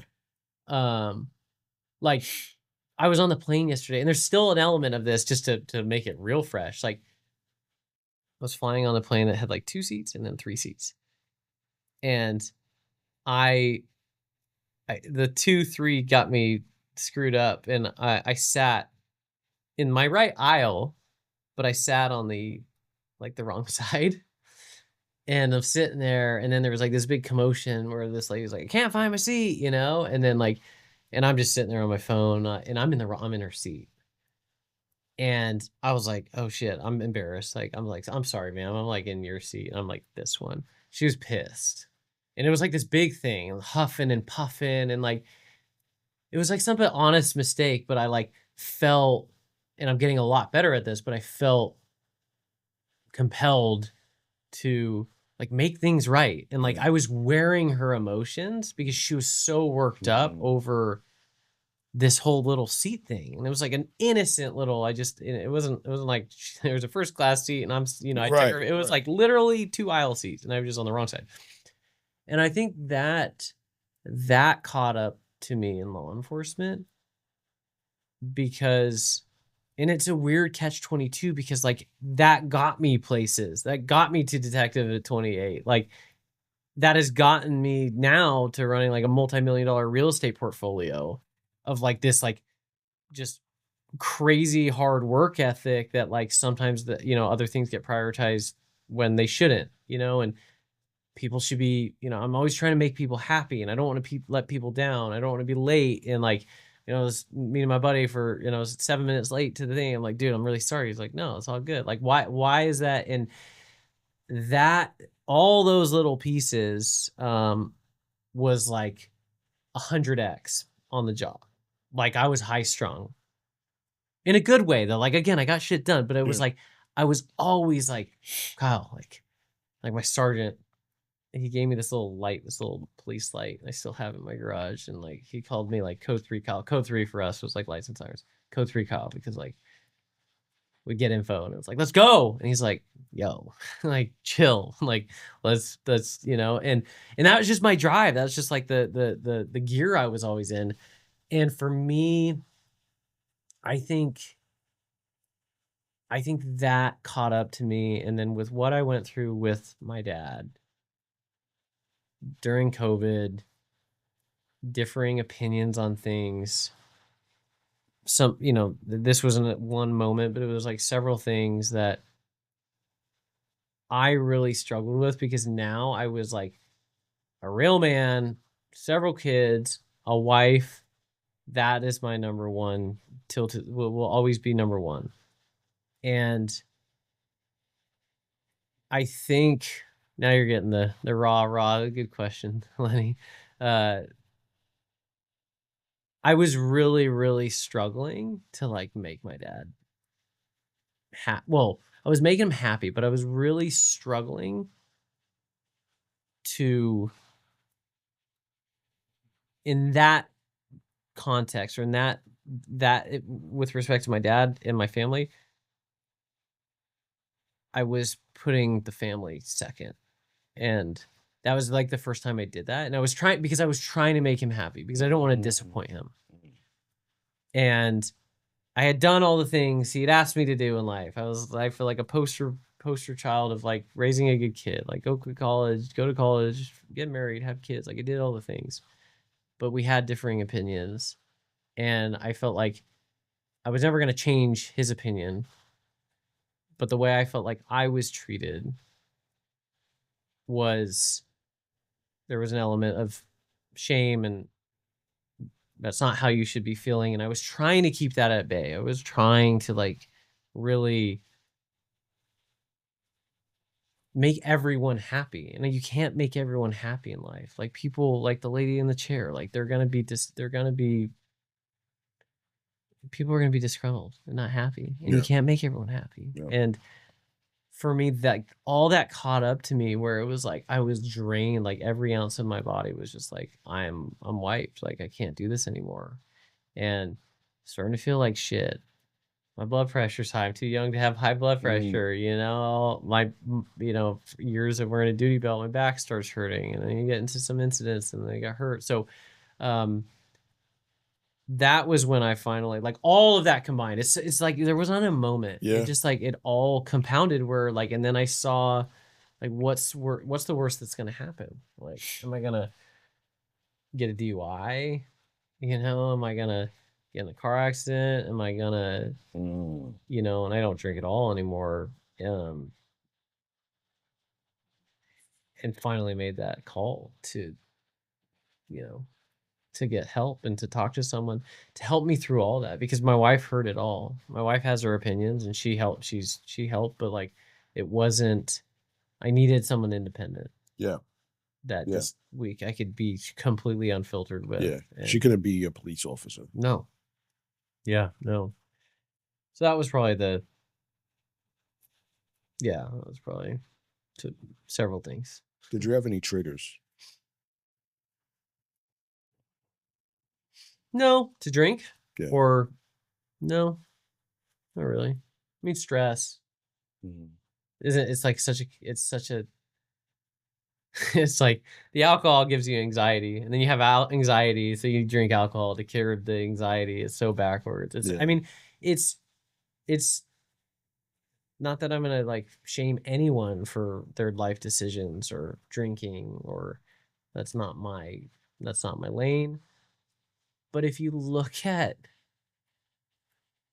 anything bad that happens, divorce, like I don't know the exact statistics, but like divorce, deaths, homicides, drugs, arguments, arguments with your spouse, like alcohol is usually on board and responding to calls. Like it's very common that alcohol, like people are intoxicated. Like nothing good comes from drinking alcohol. Nothing. I like, prove me wrong. Yeah. I agree with you. Like nothing. Yeah. Yeah, you get some fun, you get a little high, yay. But then you feel like shit. And you just hurt your liver and then you got into an argument with your spouse and woke up and felt guilty and you're like trying to, smooth things over. Nothing well comes from alcohol. How much do you think that alcohol and say like a lust addiction or addiction to pornography, infidelity, how much do you think that they go hand in hand? Oh, I think it's yin and yang. I think so. Yeah.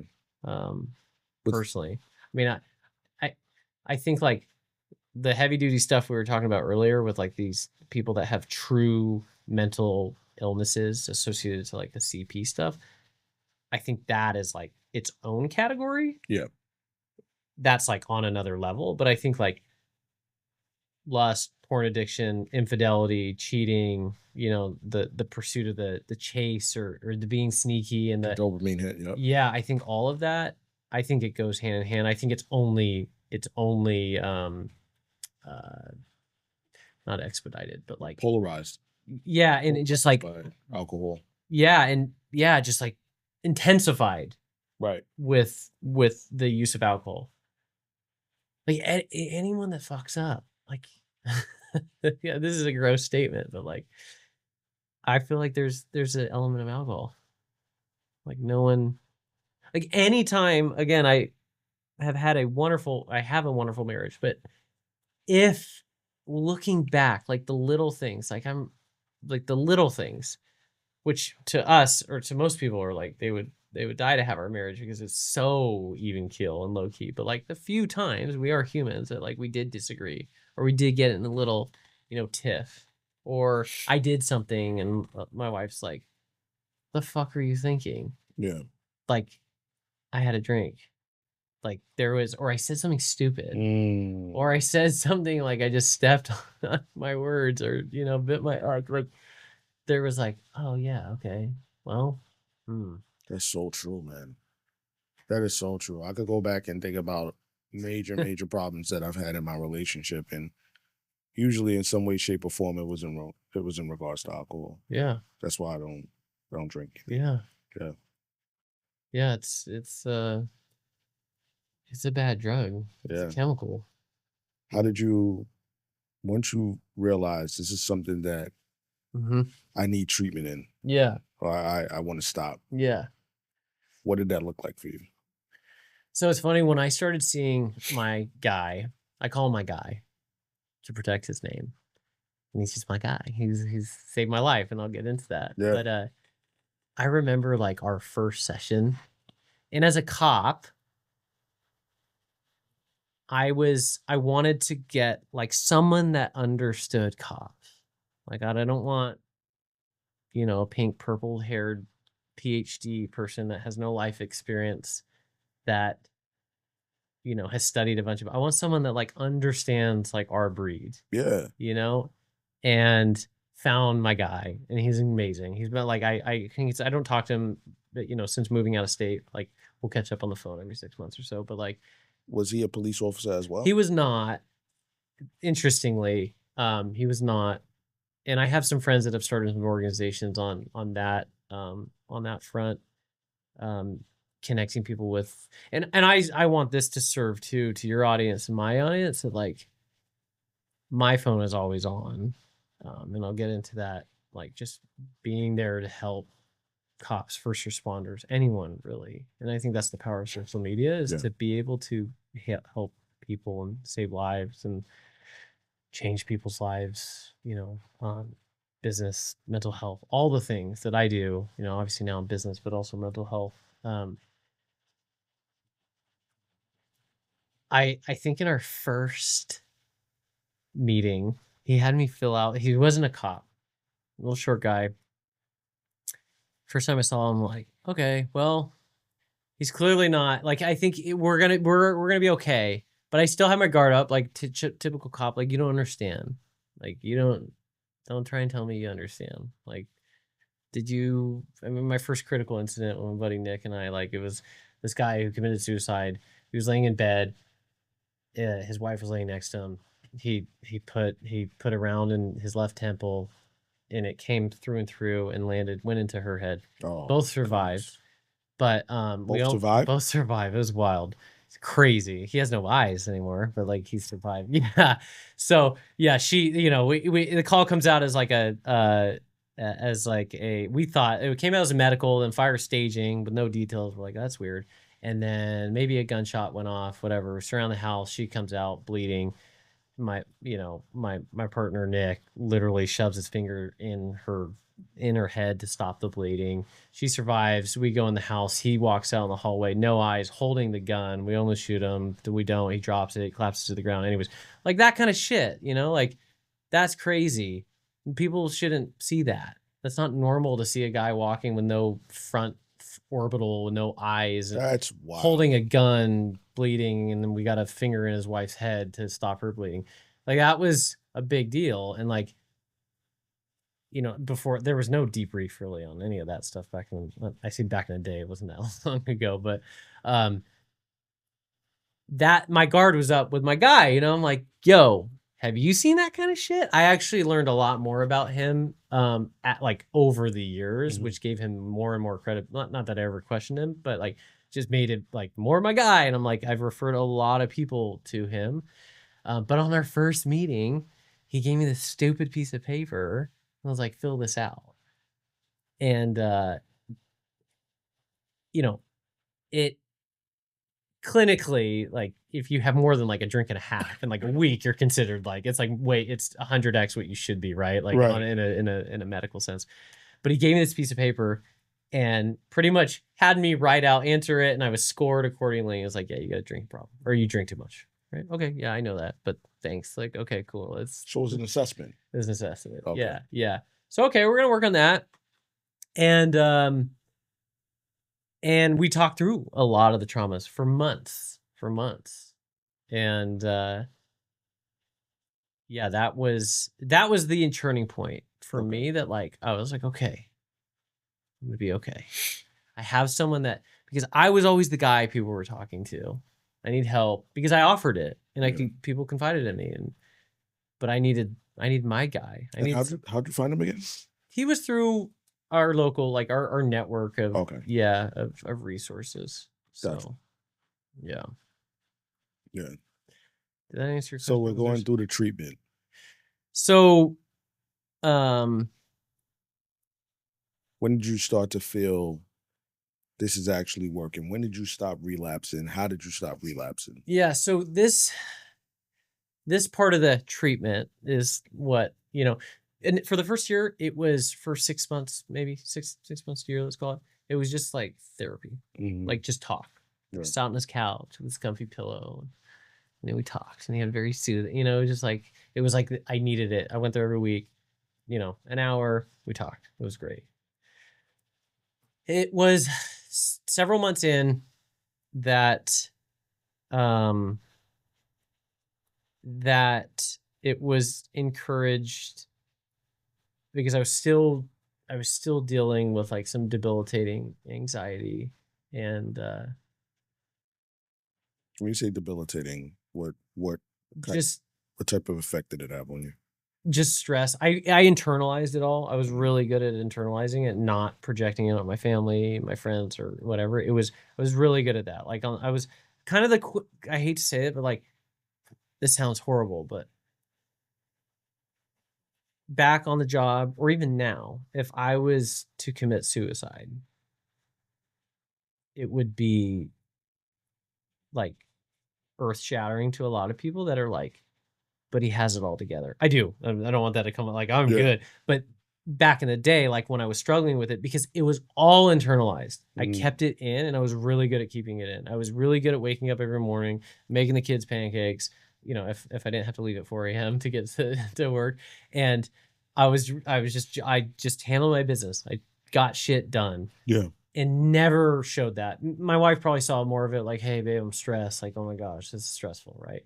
But outside looking in, Kyle had his shit together.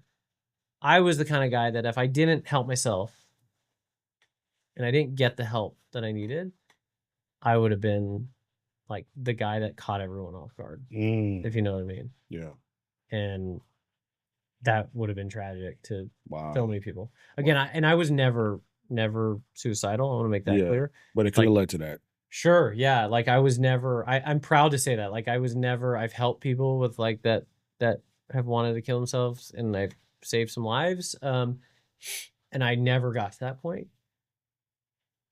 But the anxiety that was keeping inside, and I was like running on fumes inside. Now on the outside, it looked all good, other than my weight. You know, I looked pretty shitty, but I was more or less like internalizing it all and just hanging on for dear life. And like the optics of it were, Kyle's fine. He's great. I Gotcha. lived in a great neighborhood. We bought real estate really, really young.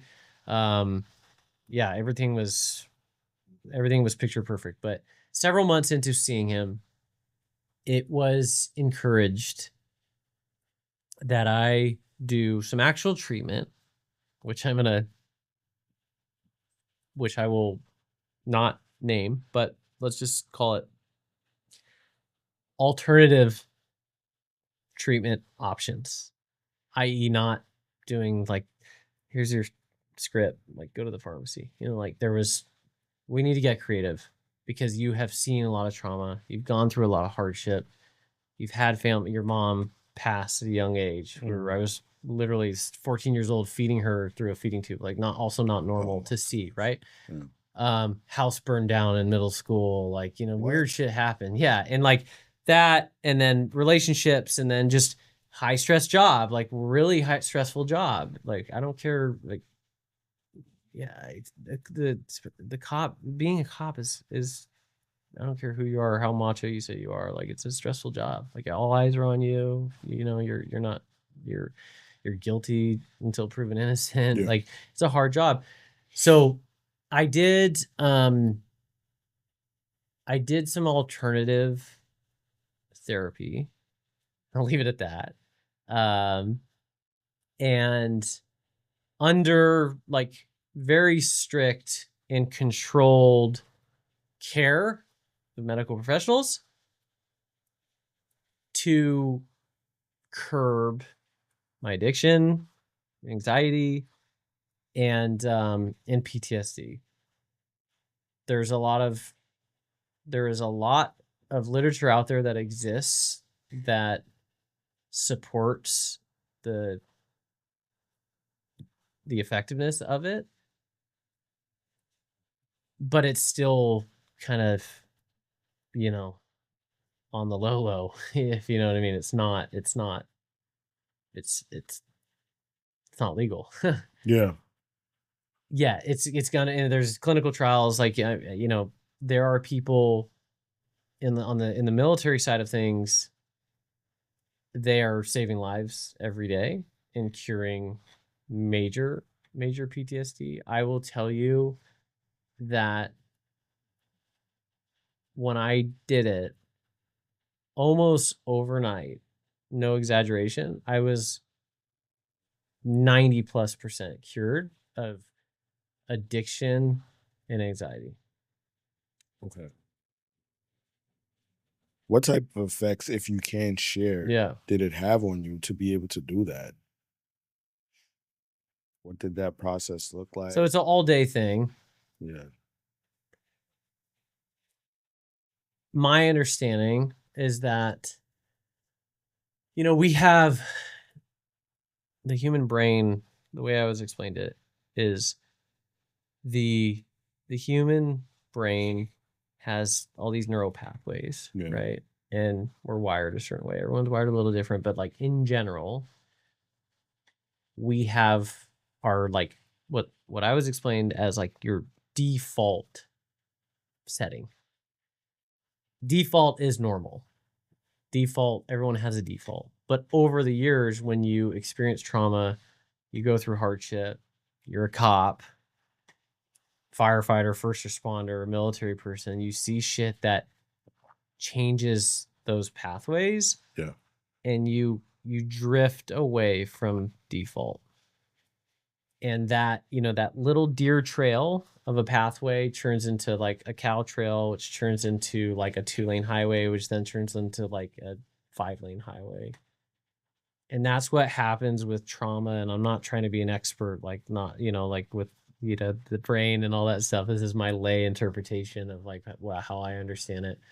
But that changes you as you're in our, you know, prior line of work. Right. And whether you like it or you don't, Sure. whether you handle it well or you don't, like it changes the makeup of your brain. And this treatment that I received,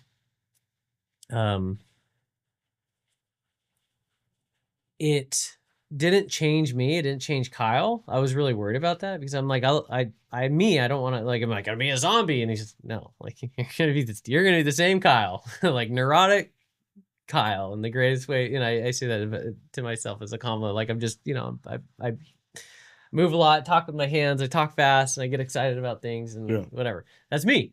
I didn't want that to change me. And no, don't worry, it's not going to change you. And it did. Myself, in fact, it made me better because it was a life-changing event. Mm. It was a life-changing event, and I have had, sadly,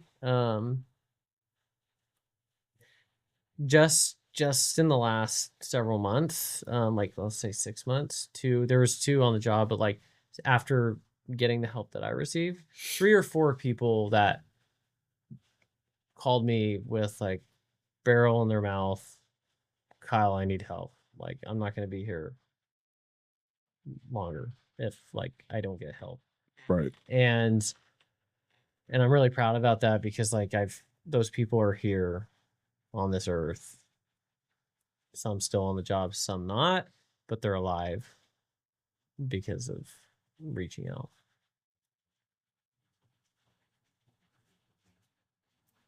Could you describe what it did for you mentally while going through the process?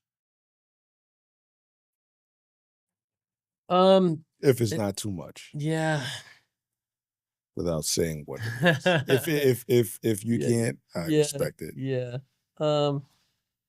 So listen, it healed you. It healed me. We'll have the conversation off camera. Yeah. Yeah. It healed you. I want, if this resonates with anyone, and there's different types of treatment that are not your traditional treatments. Right? Sure. Like what I did may not be, like if you're going through something or Johnny over here calls me and says, I'm going through this, like first off, I'm not going to be the one to decide. I'm going to say, hey, like, first off, I'm a resource to you to talk to whenever you need anything. Law enforcement, real estate, obviously, mental health. But for the mental health stuff, it's like, hey, you need to go over here. And talk. And that treatment may look different for you than it looks like for me, et cetera. The one time, it's a 1 time, maybe 2 time thing. But I don't know how to explain it other than like the biggest weight was lifted off of my shoulders. Crazy. And it's guided too. It's not just like, go do this, go take this medicine. It's like for several hours you unpack what's going on. Okay. And it's crazy because I think I was so stubborn to any kind of help, and yet I was preaching it to people get help. And I like, why am I not helping myself? And then to actually experience what that really feels like was pretty, it was pretty cool. So nice. Okay. I know I got you on the edge of your seat. Yeah, I'm very interested. Yeah. But what I wanted to ask you is, do you have a spiritual foundation as far as believing in higher power such as God, Jesus Christ? Yeah. So I love this question. There's a lot to unpack here. So I was raised rather agnostic. My dad, before immigrating to the United States, used to smuggle Bibles into Eastern Europe to spread Christianity. He came from what country? He was from Scotland. Scotland, okay. And, you know, in the 60s, he was, well, probably 70s. He was like, he was spreading like The Gospels. the gospel into countries that it wasn't allowed. And I don't know what happened. Never talked about this. Something happened where there was an event or whatever. I mean, that's a pretty extreme, like to spend years of your life doing that, to joining the military. And then we were not raised. Like, I think I went to church once or twice. And then I don't know what the occasion was. So more or less like no religion growing up. And as of recently, so I was super ignorant to it all. Sure. Super ignorant. I'm not going to pretend I know anything about that. And fast forward, my wife is a Christian, was raised in the church. A little loose here, like some parts of the family were pretty, go to church every Sunday, some don't. And then, it teetered off for some. But she's been very, very faith-based and like centered and grounded there. And I'm really proud to say that like in the last year, I'm starting to learn a lot more. So excellent. I haven't, So our 3 kids were just baptized. They go to like a small Christian school. They, can recite half the Bible, like for like just off of the tip of their tongue. It's quite amazing. And we've applied all the, like, we're trying to apply as much of the, the principles and the everything, like the way of life. And like, it was just recently too, like what would the Bible say, to do in this situation? So, I am very new to it. I've always believed in spirits, like when my mom, like when we spread her ashes and we go back to visit, always something happens that makes me feel like she's here. There's something there. But religion has become a massive priority as of recent for me and in the family. And I'm learning through my wife. So and we go to church most Sundays now, and actually every Sunday now or Saturday night. And so in what way does religion fulfill you? I think it gives, again, with me learning, like I have a lot to learn. Sure. It gives me I feel like a guiding principle. Like I feel like that's the biggest thing is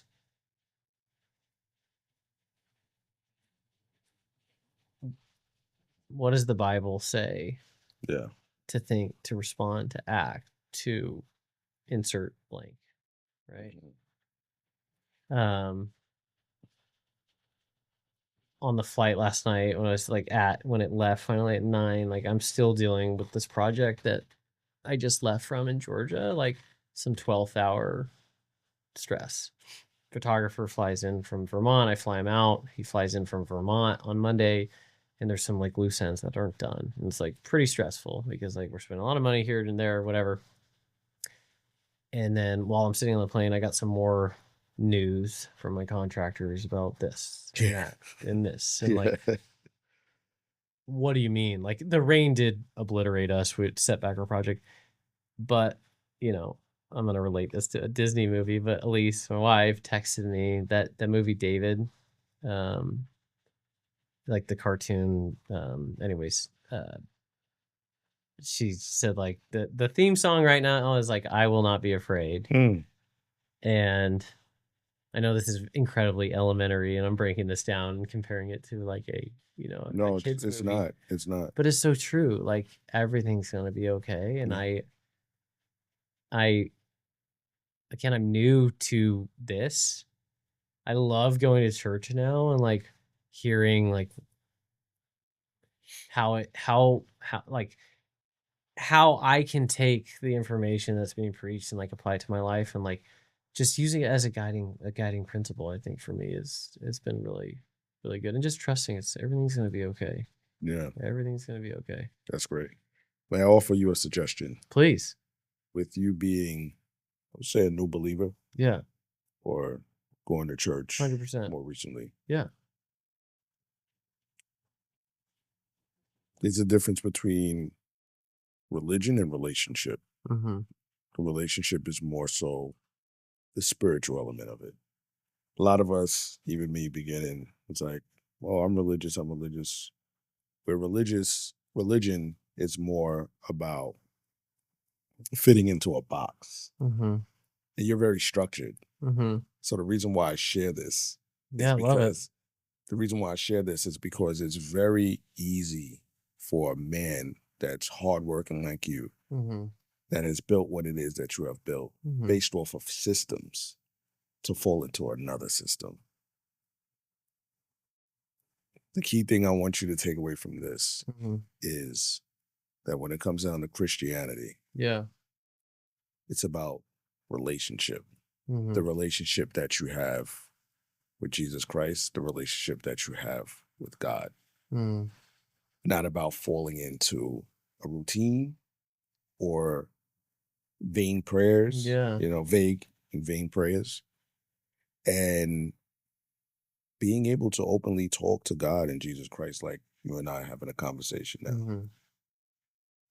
That's what it's about. Yeah. And the Bible is there as an instruction manual to life. Jesus Christ is there as an intermediary and as an intercessor Mm-hmm. to relay that message to God and to receive salvation Mm. through him. Yeah. And the church is the place to be able to be with other believers Yeah. who share the same ideals. Mm-hmm. So I just say this to say, focus more on the relationship, Mm-hmm. not the structure. And Well- that's where you receive your answers. That's who you give your burdens to. Yeah. So this may sound like very ignorant and elementary again to me, but like It's okay. when you look for, obviously I know things happen. Like we pray together, I pray myself. I think about like I need, in the last several months has been very confusing.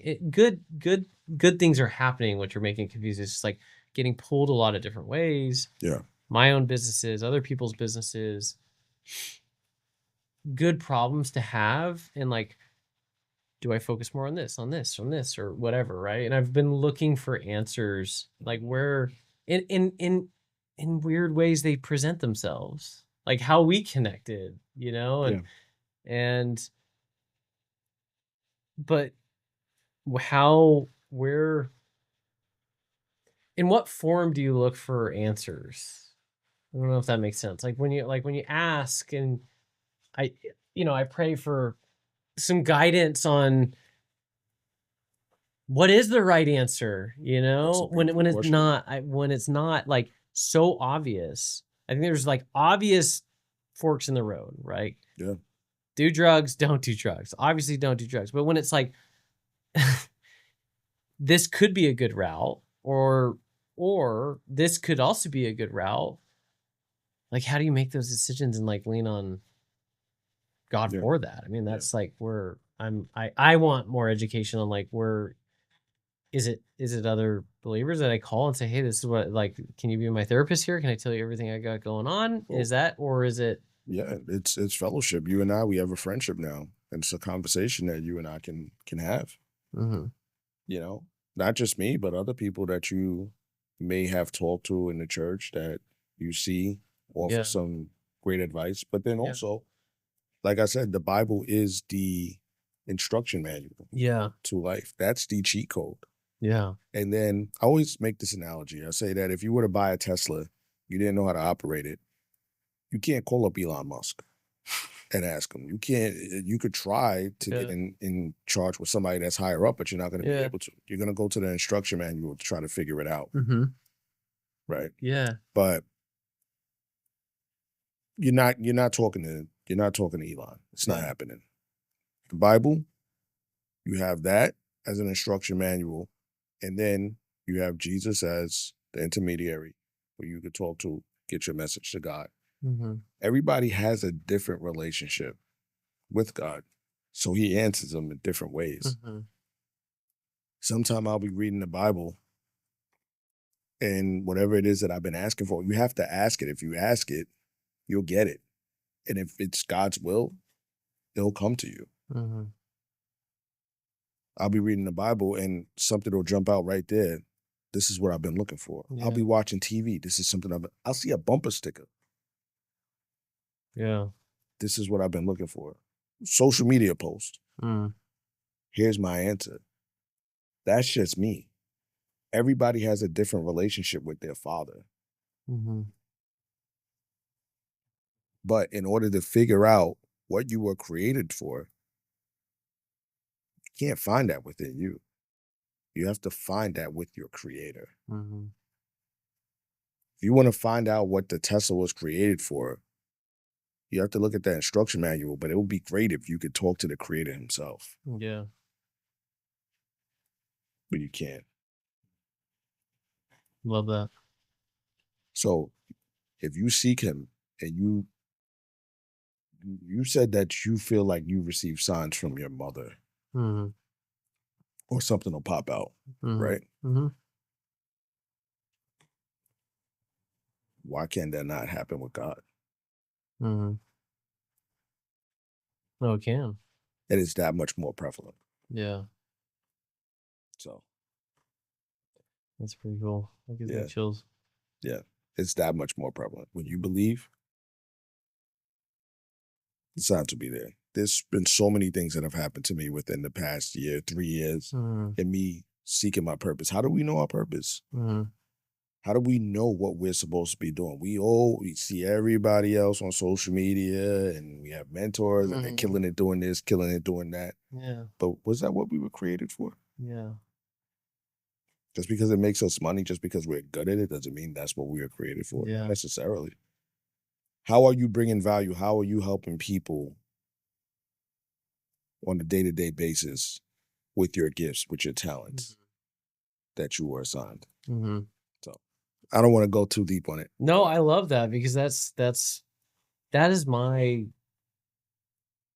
mission goal. That like what I'm feel very called to right now is like, yeah, I've had a mentor who has gotten me to where I'm at now, like on now talking more on the personal and the business side of things, real estate and like what I do Yeah, I now. would love to know about that. Yeah, investing, coaching.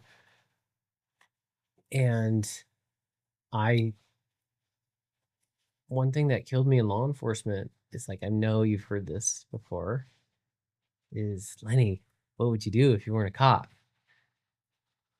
That like gives me nightmares, PTSD, because like I've always had an entrepreneurial, like we were doing real estate on the side. Yeah. Like while as a cop, I started building my portfolio more than 10 years ago with my wife, mainly thanks to her because she was like, let's do this. What made you start doing real estate? It was her, to be honest. She was like, we need to actually, she bought our first condo. What's your wife's name again? Elise.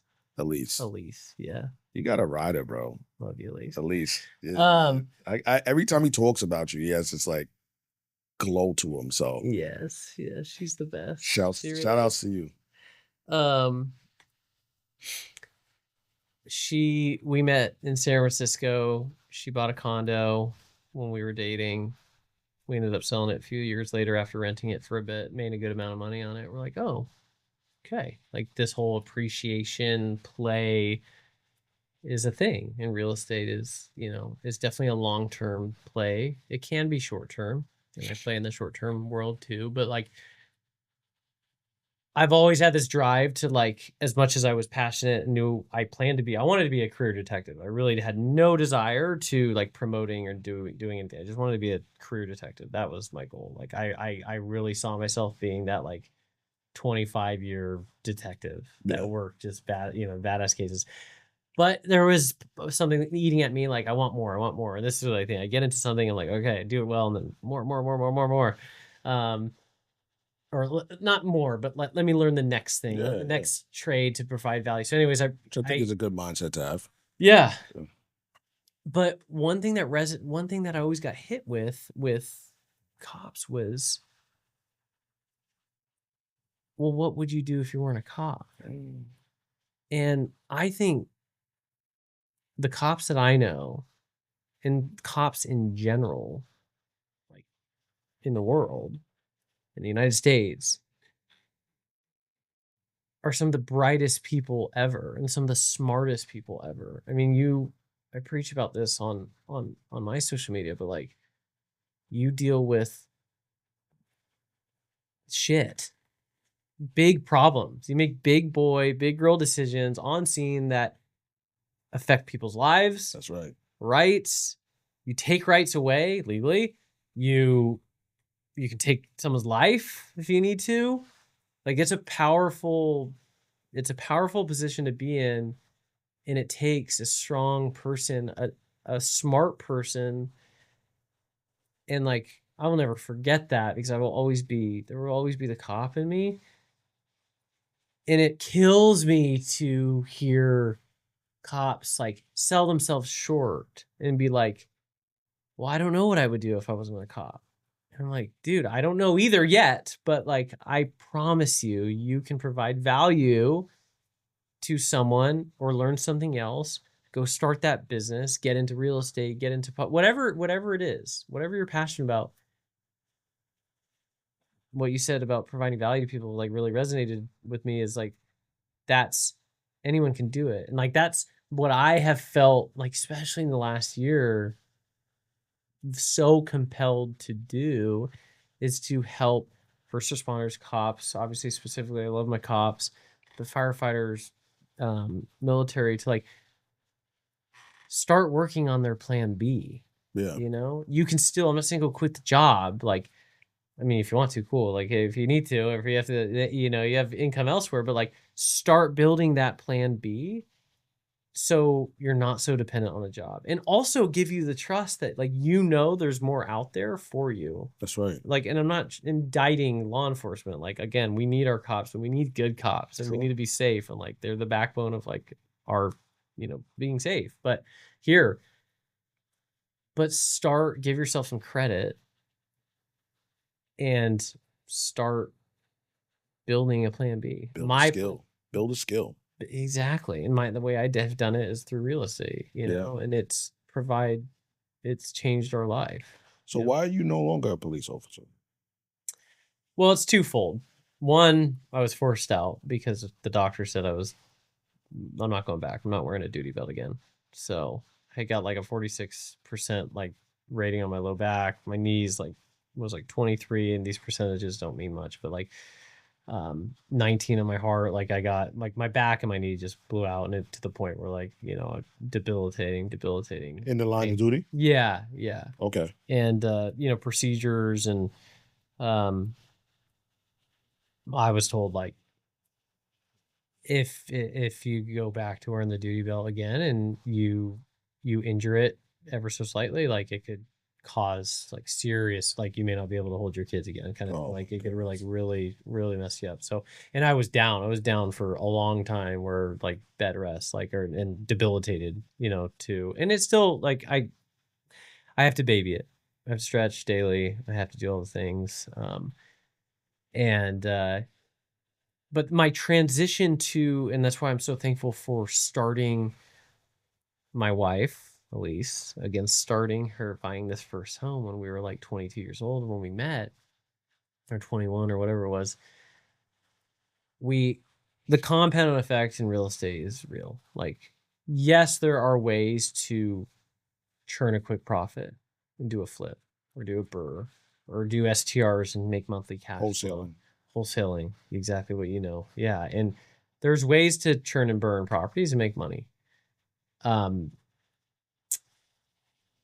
For us, though, I'm so thankful for the long play opportunity that like we just got into it when we got into it, because there is a saying like the best time to buy real estate was 5 years ago. The next best time was yesterday. Like it's not getting any better. You just got to do it. The compound effect is real. That long play is significant. So she bought a condo in when we had just met. We lived in it for a couple of years, tiny 700 square foot, you know, one bed. Yeah. 1 And lived in it, moved out, started renting that. bought something else, a little bigger, a little more expensive. Did for us, for the first like 8 years, we played the primary home tax game as a married couple. So you can protect $500,000 in capital gains, from being taxed if you're married once you sell, and as long as you live in the house for more than 2 years, right? Okay. We did this, and just every time we bought up, we sold after 2 years. We'd usually buy the cheapest house in the nicest neighborhood. We'd renovate the heck out of it. We were miserable for 2 years because we were usually living in a construction zone. But then we sold it 2 years later, made a good amount of money on each of those sales, and protected $500K from being taxed. Pretty powerful game to play to just like move up. And that's why I encourage people, like, your home that you buy right now, most people, the first home that they buy is not going to be their forever home. Yeah. Everyone wants their first home purchase to be their forever home. Right. And it's like, it's not going to be, unless you're, a trust fund child, or you make $1 million a year working whatever, which most don't. I definitely didn't as a cop, and so get into the game, have patience, play the game, play the tax angles of things, and move up, slowly. House hack, buy a duplex, live in one half. There's so many ways to do it, but you need to own, especially if you're in your 20s, even your 30s. Like, you need to buy a home. You need to buy a home and like sit on it, let the house work, appreciate ever so slightly, maybe in some circumstances, and move up that way. And that's what we did. And so we dabbled in real estate. We had a couple long-term rentals, and then right around when I got hurt and I was sitting on my hands, we wanted to make a jump to short-term rentals. We had the long-term rental that was making a couple $100 a month, nothing to retire off of. And that's when I got some mentorship on how to invest in short-term rentals the right way. And did that. Did our first property. We bootstrapped it. We brought, the pennies that we had together at the time. We did a home in Atlanta, Georgia. And that's just where the market made sense. So you have to reverse engineer it where, one, you can afford a house, but two, where the barrier of entry or the price point of the house actually reflects a deal that pencils on paper to be cash positive, right? Okay. So like, where can I get price point low enough where like it makes sense from a revenue perspective? And we use 20% rule a lot of times. So you buy $1 million home, if you're going to short-term rent it, to get to that 20% return-ish, you need to be doing about $200,000 in revenue, in gross revenue for that property, just, to make numbers easy. 1,200,000, anyways. So we landed in Atlanta, did a property there, bought a 5-bedroom home, and for $300,000, and it now does about $100,000 a year in revenue. That's gross revenue. Cash flows $2,000 to $5,000 depending on the month. Cash flow a month. The first month we were live, I made $1,500 cash flow, and I was like, "Whoa, this is legit! Like, it's possible." And a lot of people talk to me about interest rates. Oh, the interest rates are too high, and I have no sympathy, respectfully, for that, because when we did this house, I had to do what's called a no-doc loan. Because I was injured, I was off at the time. It was like it was off for it was like 3 weeks, or the first 3 weeks when we got approved for this loan, and the only loan product that we could use was a no-doc loan. It's like the riskiest loan for the banks. They literally qualify you off of just you being able to afford the down payment and pay like the first several months rent. So 20+% down. And high interest rate, 9.85, I think is our interest rate. So everyone that talks about like, oh, the DSCR rate or DSCR loans and these kind of loans are, are 6, 7, you can still, if you underwrite it properly and you know where to look, you know how to underwrite deals, and you can reverse engineer this to like find the markets that make sense for you, right? Because a market that may make sense for you may not make sense for me and vice versa. But underwriting it well, understanding what makes a good deal and working it backwards, it's a pretty powerful tool on the short-term side. And then obviously it goes without saying, you got to set up all the systems, Sure. the automate. I manage it. I live in Nevada now. I'm not in Atlanta, and I have several homes That's now. amazing. But with systems and computers and softwares, and that was when we doubled down. We're like, okay, I went back to work for a while. I went back off. It was back and forth procedures, this and that. But it was that gave me the confidence, in addition to all the other stuff we had been building, the homes and moving up and here and there. But that was like my plan B if I was told I can't go back. And I was ultimately told I can't go back. And that's when I was really stressed out, because I was like, but I had confidence in knowing, like, okay, so we sold our home, we rented for 2 years, we moved out of state, we got really aggressive because I had to provide for the family, and just went all in with short-term rental investing. So That's awesome. Now, I hear a lot of people, I still see stuff on social media. I still check out things in regards to real estate. Sometimes I'm like, should I jump back in? Should I not? And I see a lot of people saying that Airbnb is dead. Love that. What do you have to say? Yeah. Airbnb is dead for people who have shitty properties.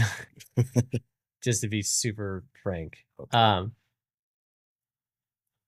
20 back in 20, the reason people say that is because during the COVID eras, when interest rates were like really, really low, people were buying up homes, no one was traveling to hotels, and they were just putting up mom and pa's cabin, like garbage. Everyone was making money. When COVID ended, regular tourism, hotels started picking back up. Those were the first to start losing business, because, like, why would I stay there when I could go stay here, right? Right. Those people got pushed out. Like, it is definitely not like it used to be for the average Joe. But for those that really prioritize, like, design, experience, and amenities, and are just good managers, there is so much money to be made. It's wild. The revenue figures that some of our properties are doing. I mean, I post it on my account, but, like, our New Hampshire home, granted, it's a unicorn. It's a big property. It's seeing 30, 40, 50 plus K gross months, and then the all-in expenses are anywhere from, depending on, how many cleans we had, depending on, did we have any maintenance issues, are going to be anywhere from like 10 to 15K for that property. But, like, I mean, you're talking 10, 20, 30 plus K cash flow. It's wild. That's a unicorn. That's not like, that's not the first property we did. That one has a golf course on it. It has one hole. Golf course? It has a one hole. I'll show you photos. I'll send you the listing. Yeah, it's pretty wild. It has a one hole golf course. It's like a proper 15 by 30 foot green, and boxes to tee off of. It's on a river, has a pond, it's got hiking trails like that. That's like, we've just slowly gone up in project size. But also the one I just left in North Georgia, that's a 1-bedroom. So that 11-acre one with a golf course is like a 6-7 bedroom home with like a little guest house, and, again, crazy over the top. But the one we're doing right here is like a 1,000 square foot 1-bedroom home. Similar to, like, I say golf course. This one has a barrel sauna. It has like suspended tree netting on the deck. It has a cold plunge. It has a hot tub. It has, like, all these things that you need to make money in today's market. So it doesn't matter if you're a 1-bedroom, a 2-bedroom, 3-bedroom, 5 plus. It doesn't matter. What I preach is, like, whatever weight class you're operating in, like, if you're going to go into X market and buy a 3-bedroom, you better understand what every good 3-bedroom is doing in that market, and do everything that they're doing plus a little more. And you have to amenitize. You have to provide an experience that makes the home the destination wherever it is. And this is also controversial in the investing world, but, like, I'm not worried about competition.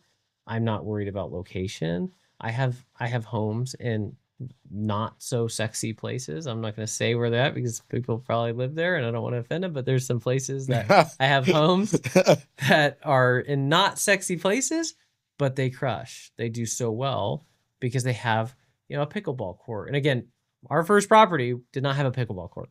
In fact, our first property that we did in Atlanta, we ran out of money. We couldn't even do anything to the backyard. It was just a mud pit. We could only afford furnishing the inside. We had a little cool muralist come out and do a little mural on the inside, which is fun, but we ran out of money. And we still launched, still did well. Once we got a little bit of money saved up, that's when we doubled down, bought a hot tub for the backyard, put a little fire pit, and did That's so sick. Little half-court basketball court. For somebody that wants to get started in Airbnbs or short-term rentals, forget Airbnbs, that's just a company. Yeah. What would be a reasonable amount to have to start with? Yeah. And what are the requirements? It's a little subjective of a question because it depends.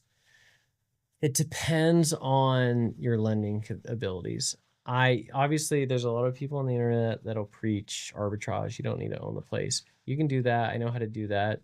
Is that easy? No. That requires very little barrier of entry, like very little. Like you can do it for 10 grand, but you don't own the place. Yeah. For buy and hold though, depending on if you're leveraging a second home loan and can put 10% down, that obviously can reduce the amount of money that you need. If you're like me, your first property is a no-doc loan, you have to put 20% down. You're gonna need more cash for that. I'd say right now, to like make sure that you make money, I'd say like 100 to 150K to do it well, to cash flow a few grand a month. Just being completely honest. That's cash out of pocket, or that's cash. That's liquid cash for down payment. This is assuming 20% down. This number could get a lot less if you could do a 10% down loan option. Now, how does a police officer, because a lot of police officers will be listening to this, how does a police officer come up with 150K liquid cash? Yeah. Well, it depends. For me, because it's all about barrier entry.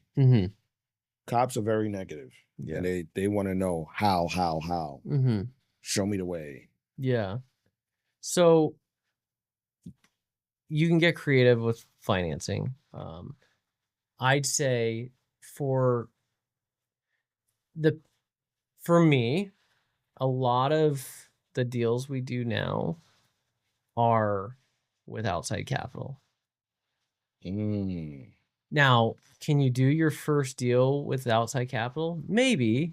It'll be hard because you need the resume, right? You need to be able to say, hey, look, I'm an expert. I can do this. Yeah. Now give me your money and I'll do it, and I'll do all the work for you because you have the money, but you don't have the time. That's the goal. That's the goal in any real estate investing. Yeah.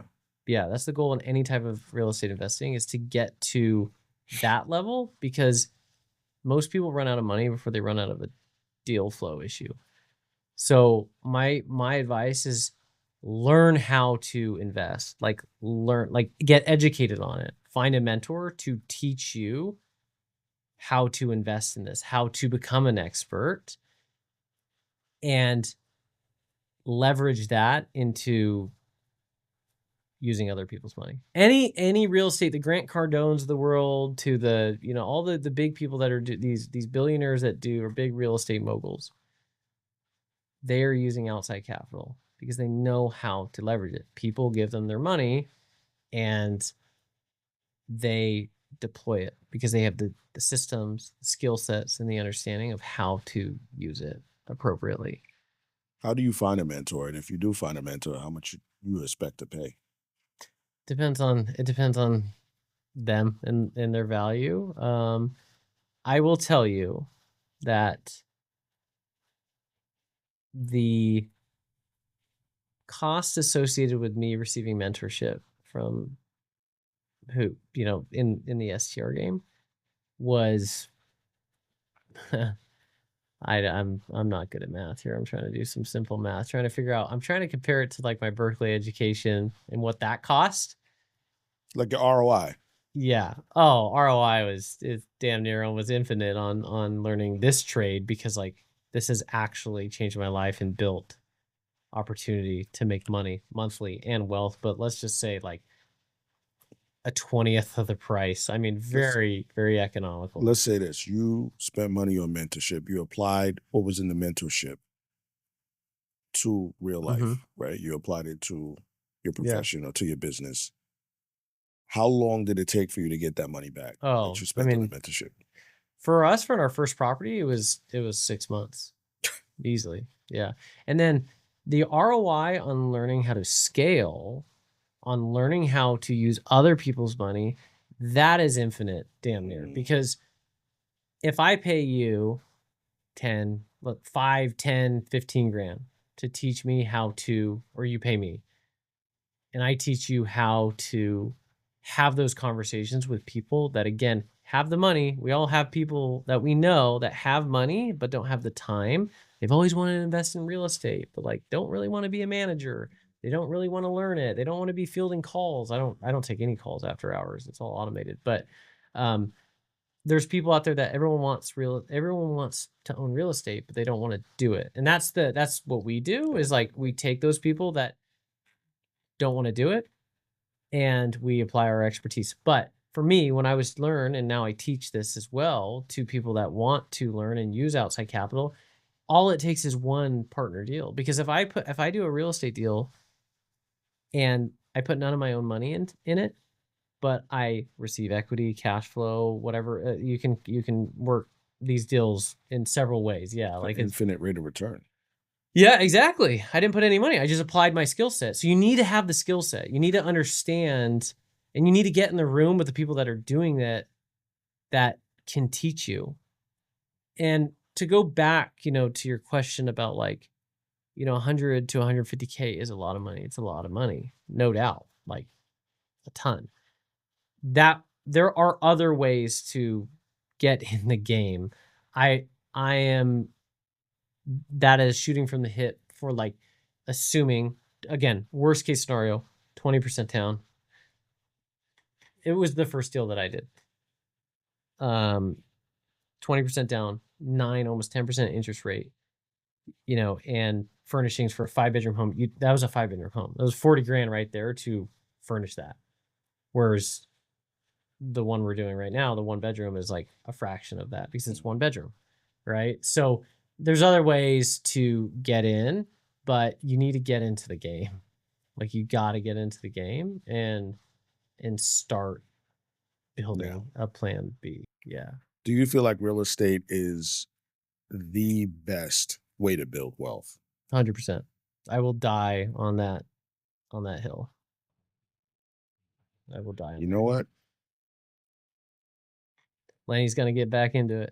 I kind of agree with you Yeah. because even though what I'm building right now, I feel like is well within my purpose, it Mhm. takes time to build. Yeah.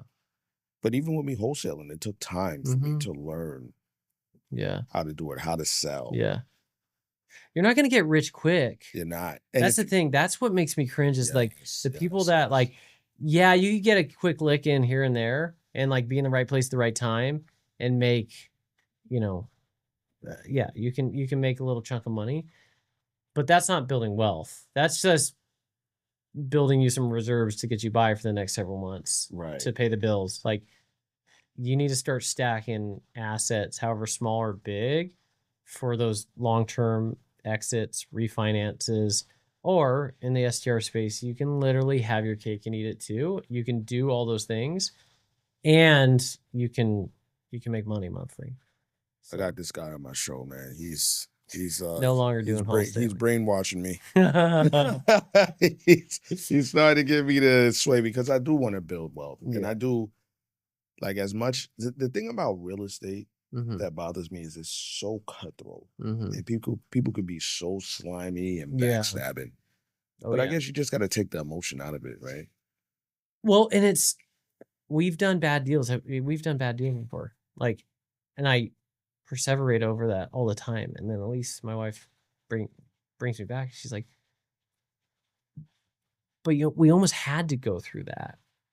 We had to go That's a through fact. that to That's a fact. know like how to do it. No one that's made it in business and built massive wealth, big businesses, made a lot of money, has had this just like rainbow road to success. That's a Like fact.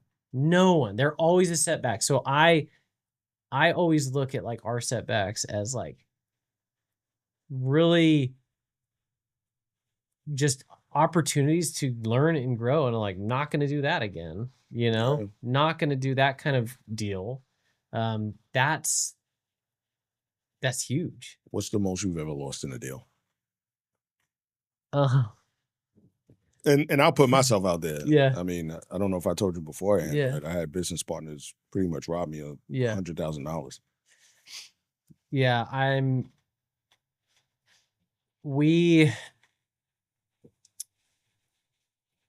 are trying to exit a deal right now that we were hit hard on CapEx issues, like big ticket items that kind of hit us hard, and that really gouged us for maintenance related.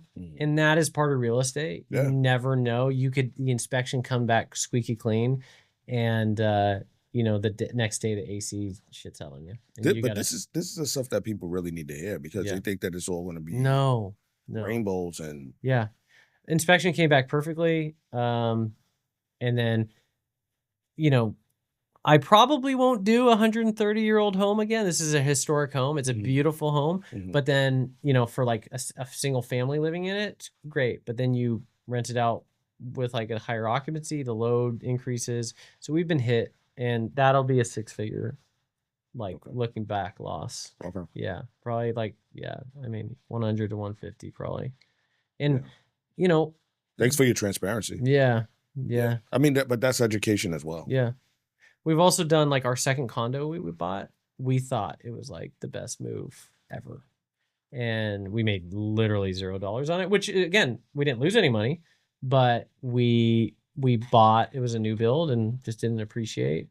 Where our sweet spot is, and we're doing this now with our current 1950s farm home, is like buying a undervalued home in a nicer area, and rehabbing it. And that delta that you can bridge, and that gap in appreciation and forced appreciation from adding value to it is huge. So amazing. Now, Kyle, what does purpose over pension mean to you? It's inspiring, to be honest, because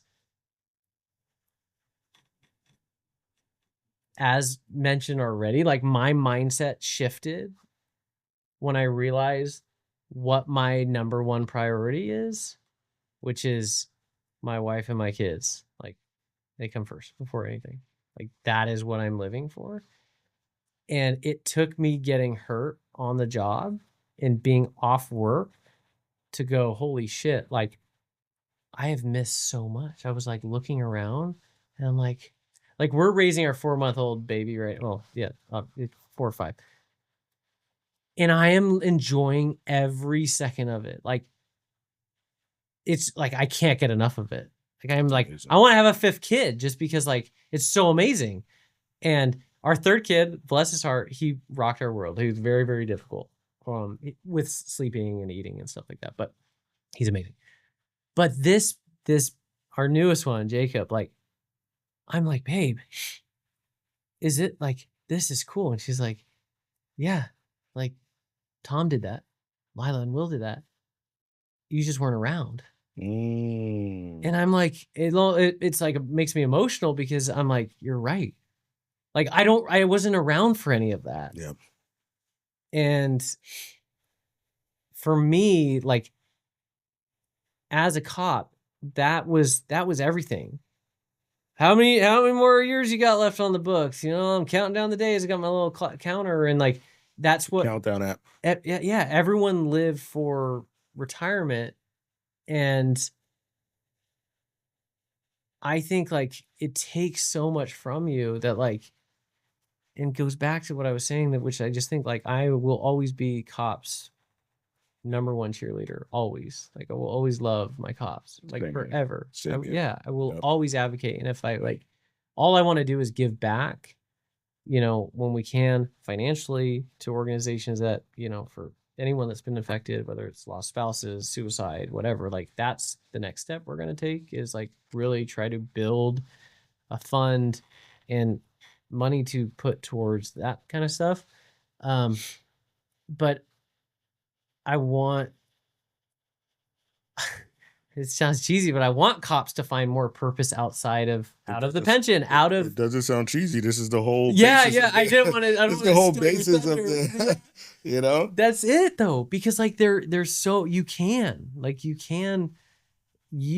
are so there you are way more gifted to do other things. Again, not to indict the force, say go jump shit, fuck the police force, but like start building other stuff now, and you will realize whatever it is, Yeah. what I'm doing, what other people like, start doing it now to build that future and that plan B. If you're ever hurt, heaven forbid, if you just wake up one day and don't want to do it, or it gives you options, because I think a lot of people don't have options, they feel trapped. So figure out your why are you doing it, and execute on it. Love it. Love it. Are you going to be doing any coaching? Yeah, oh yeah, that's what I do. Yeah. So I mean, I help. For me, like, I want to, how do I say this? I like having realistic conversations with people, like also kind of leaning into like the life coaching side of things, of like, if you contact me and you ask about short-term rental investing, unlike other people, like, I will dive into it with you on if it makes sense for you right now, right? Because you may have to get some other things in order to really put your best foot forward. And I think people need that sometimes. Like, dude, you got to get rid of this debt. You got to get rid of this debt, like, before we can dive into this, or you need a little bit more money. Like, but yes, 100%. Like, that is, I have mentored hundreds of people. Really? Yeah, with my mentor currently. Okay. And yeah, but launched, I've helped launch 150 plus properties with people, and That's amazing. yeah, and obviously have a successful property portfolio myself. But How many properties? I have 5. 5. Okay. Yeah, 5 short term, all luxury, but they're they're all doing pretty well. And yeah, no, first responders, cops is like who I want to help, who I want to. If you don't need to be a first responder to work with me, but that is my avatar. That is who I resonate with. That's who I want to help the most. Like, that was my life for over 10 years, and that's who I want to give back to. Awesome. So, awesome. Yeah, man.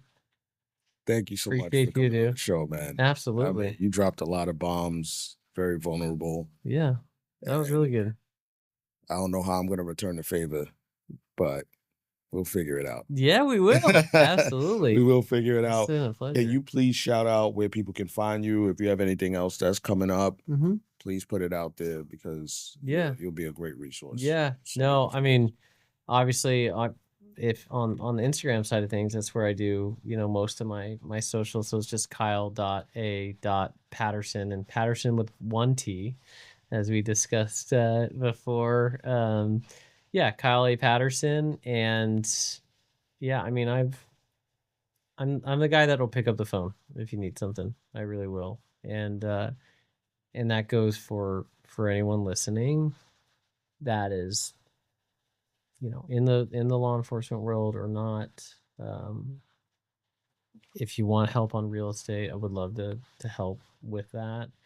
If you need help just on a personal level, getting through as like a young, officer, wherever you're at, like, that's what I find my most purpose in. So would love to help on all that. So yeah. Excellent. And then I'm in the Lake Tahoe area. So, if anyone is in Lake Tahoe, that is home for me. So thanks for flying out, brother. absolutely. Appreciate It's an you. honor.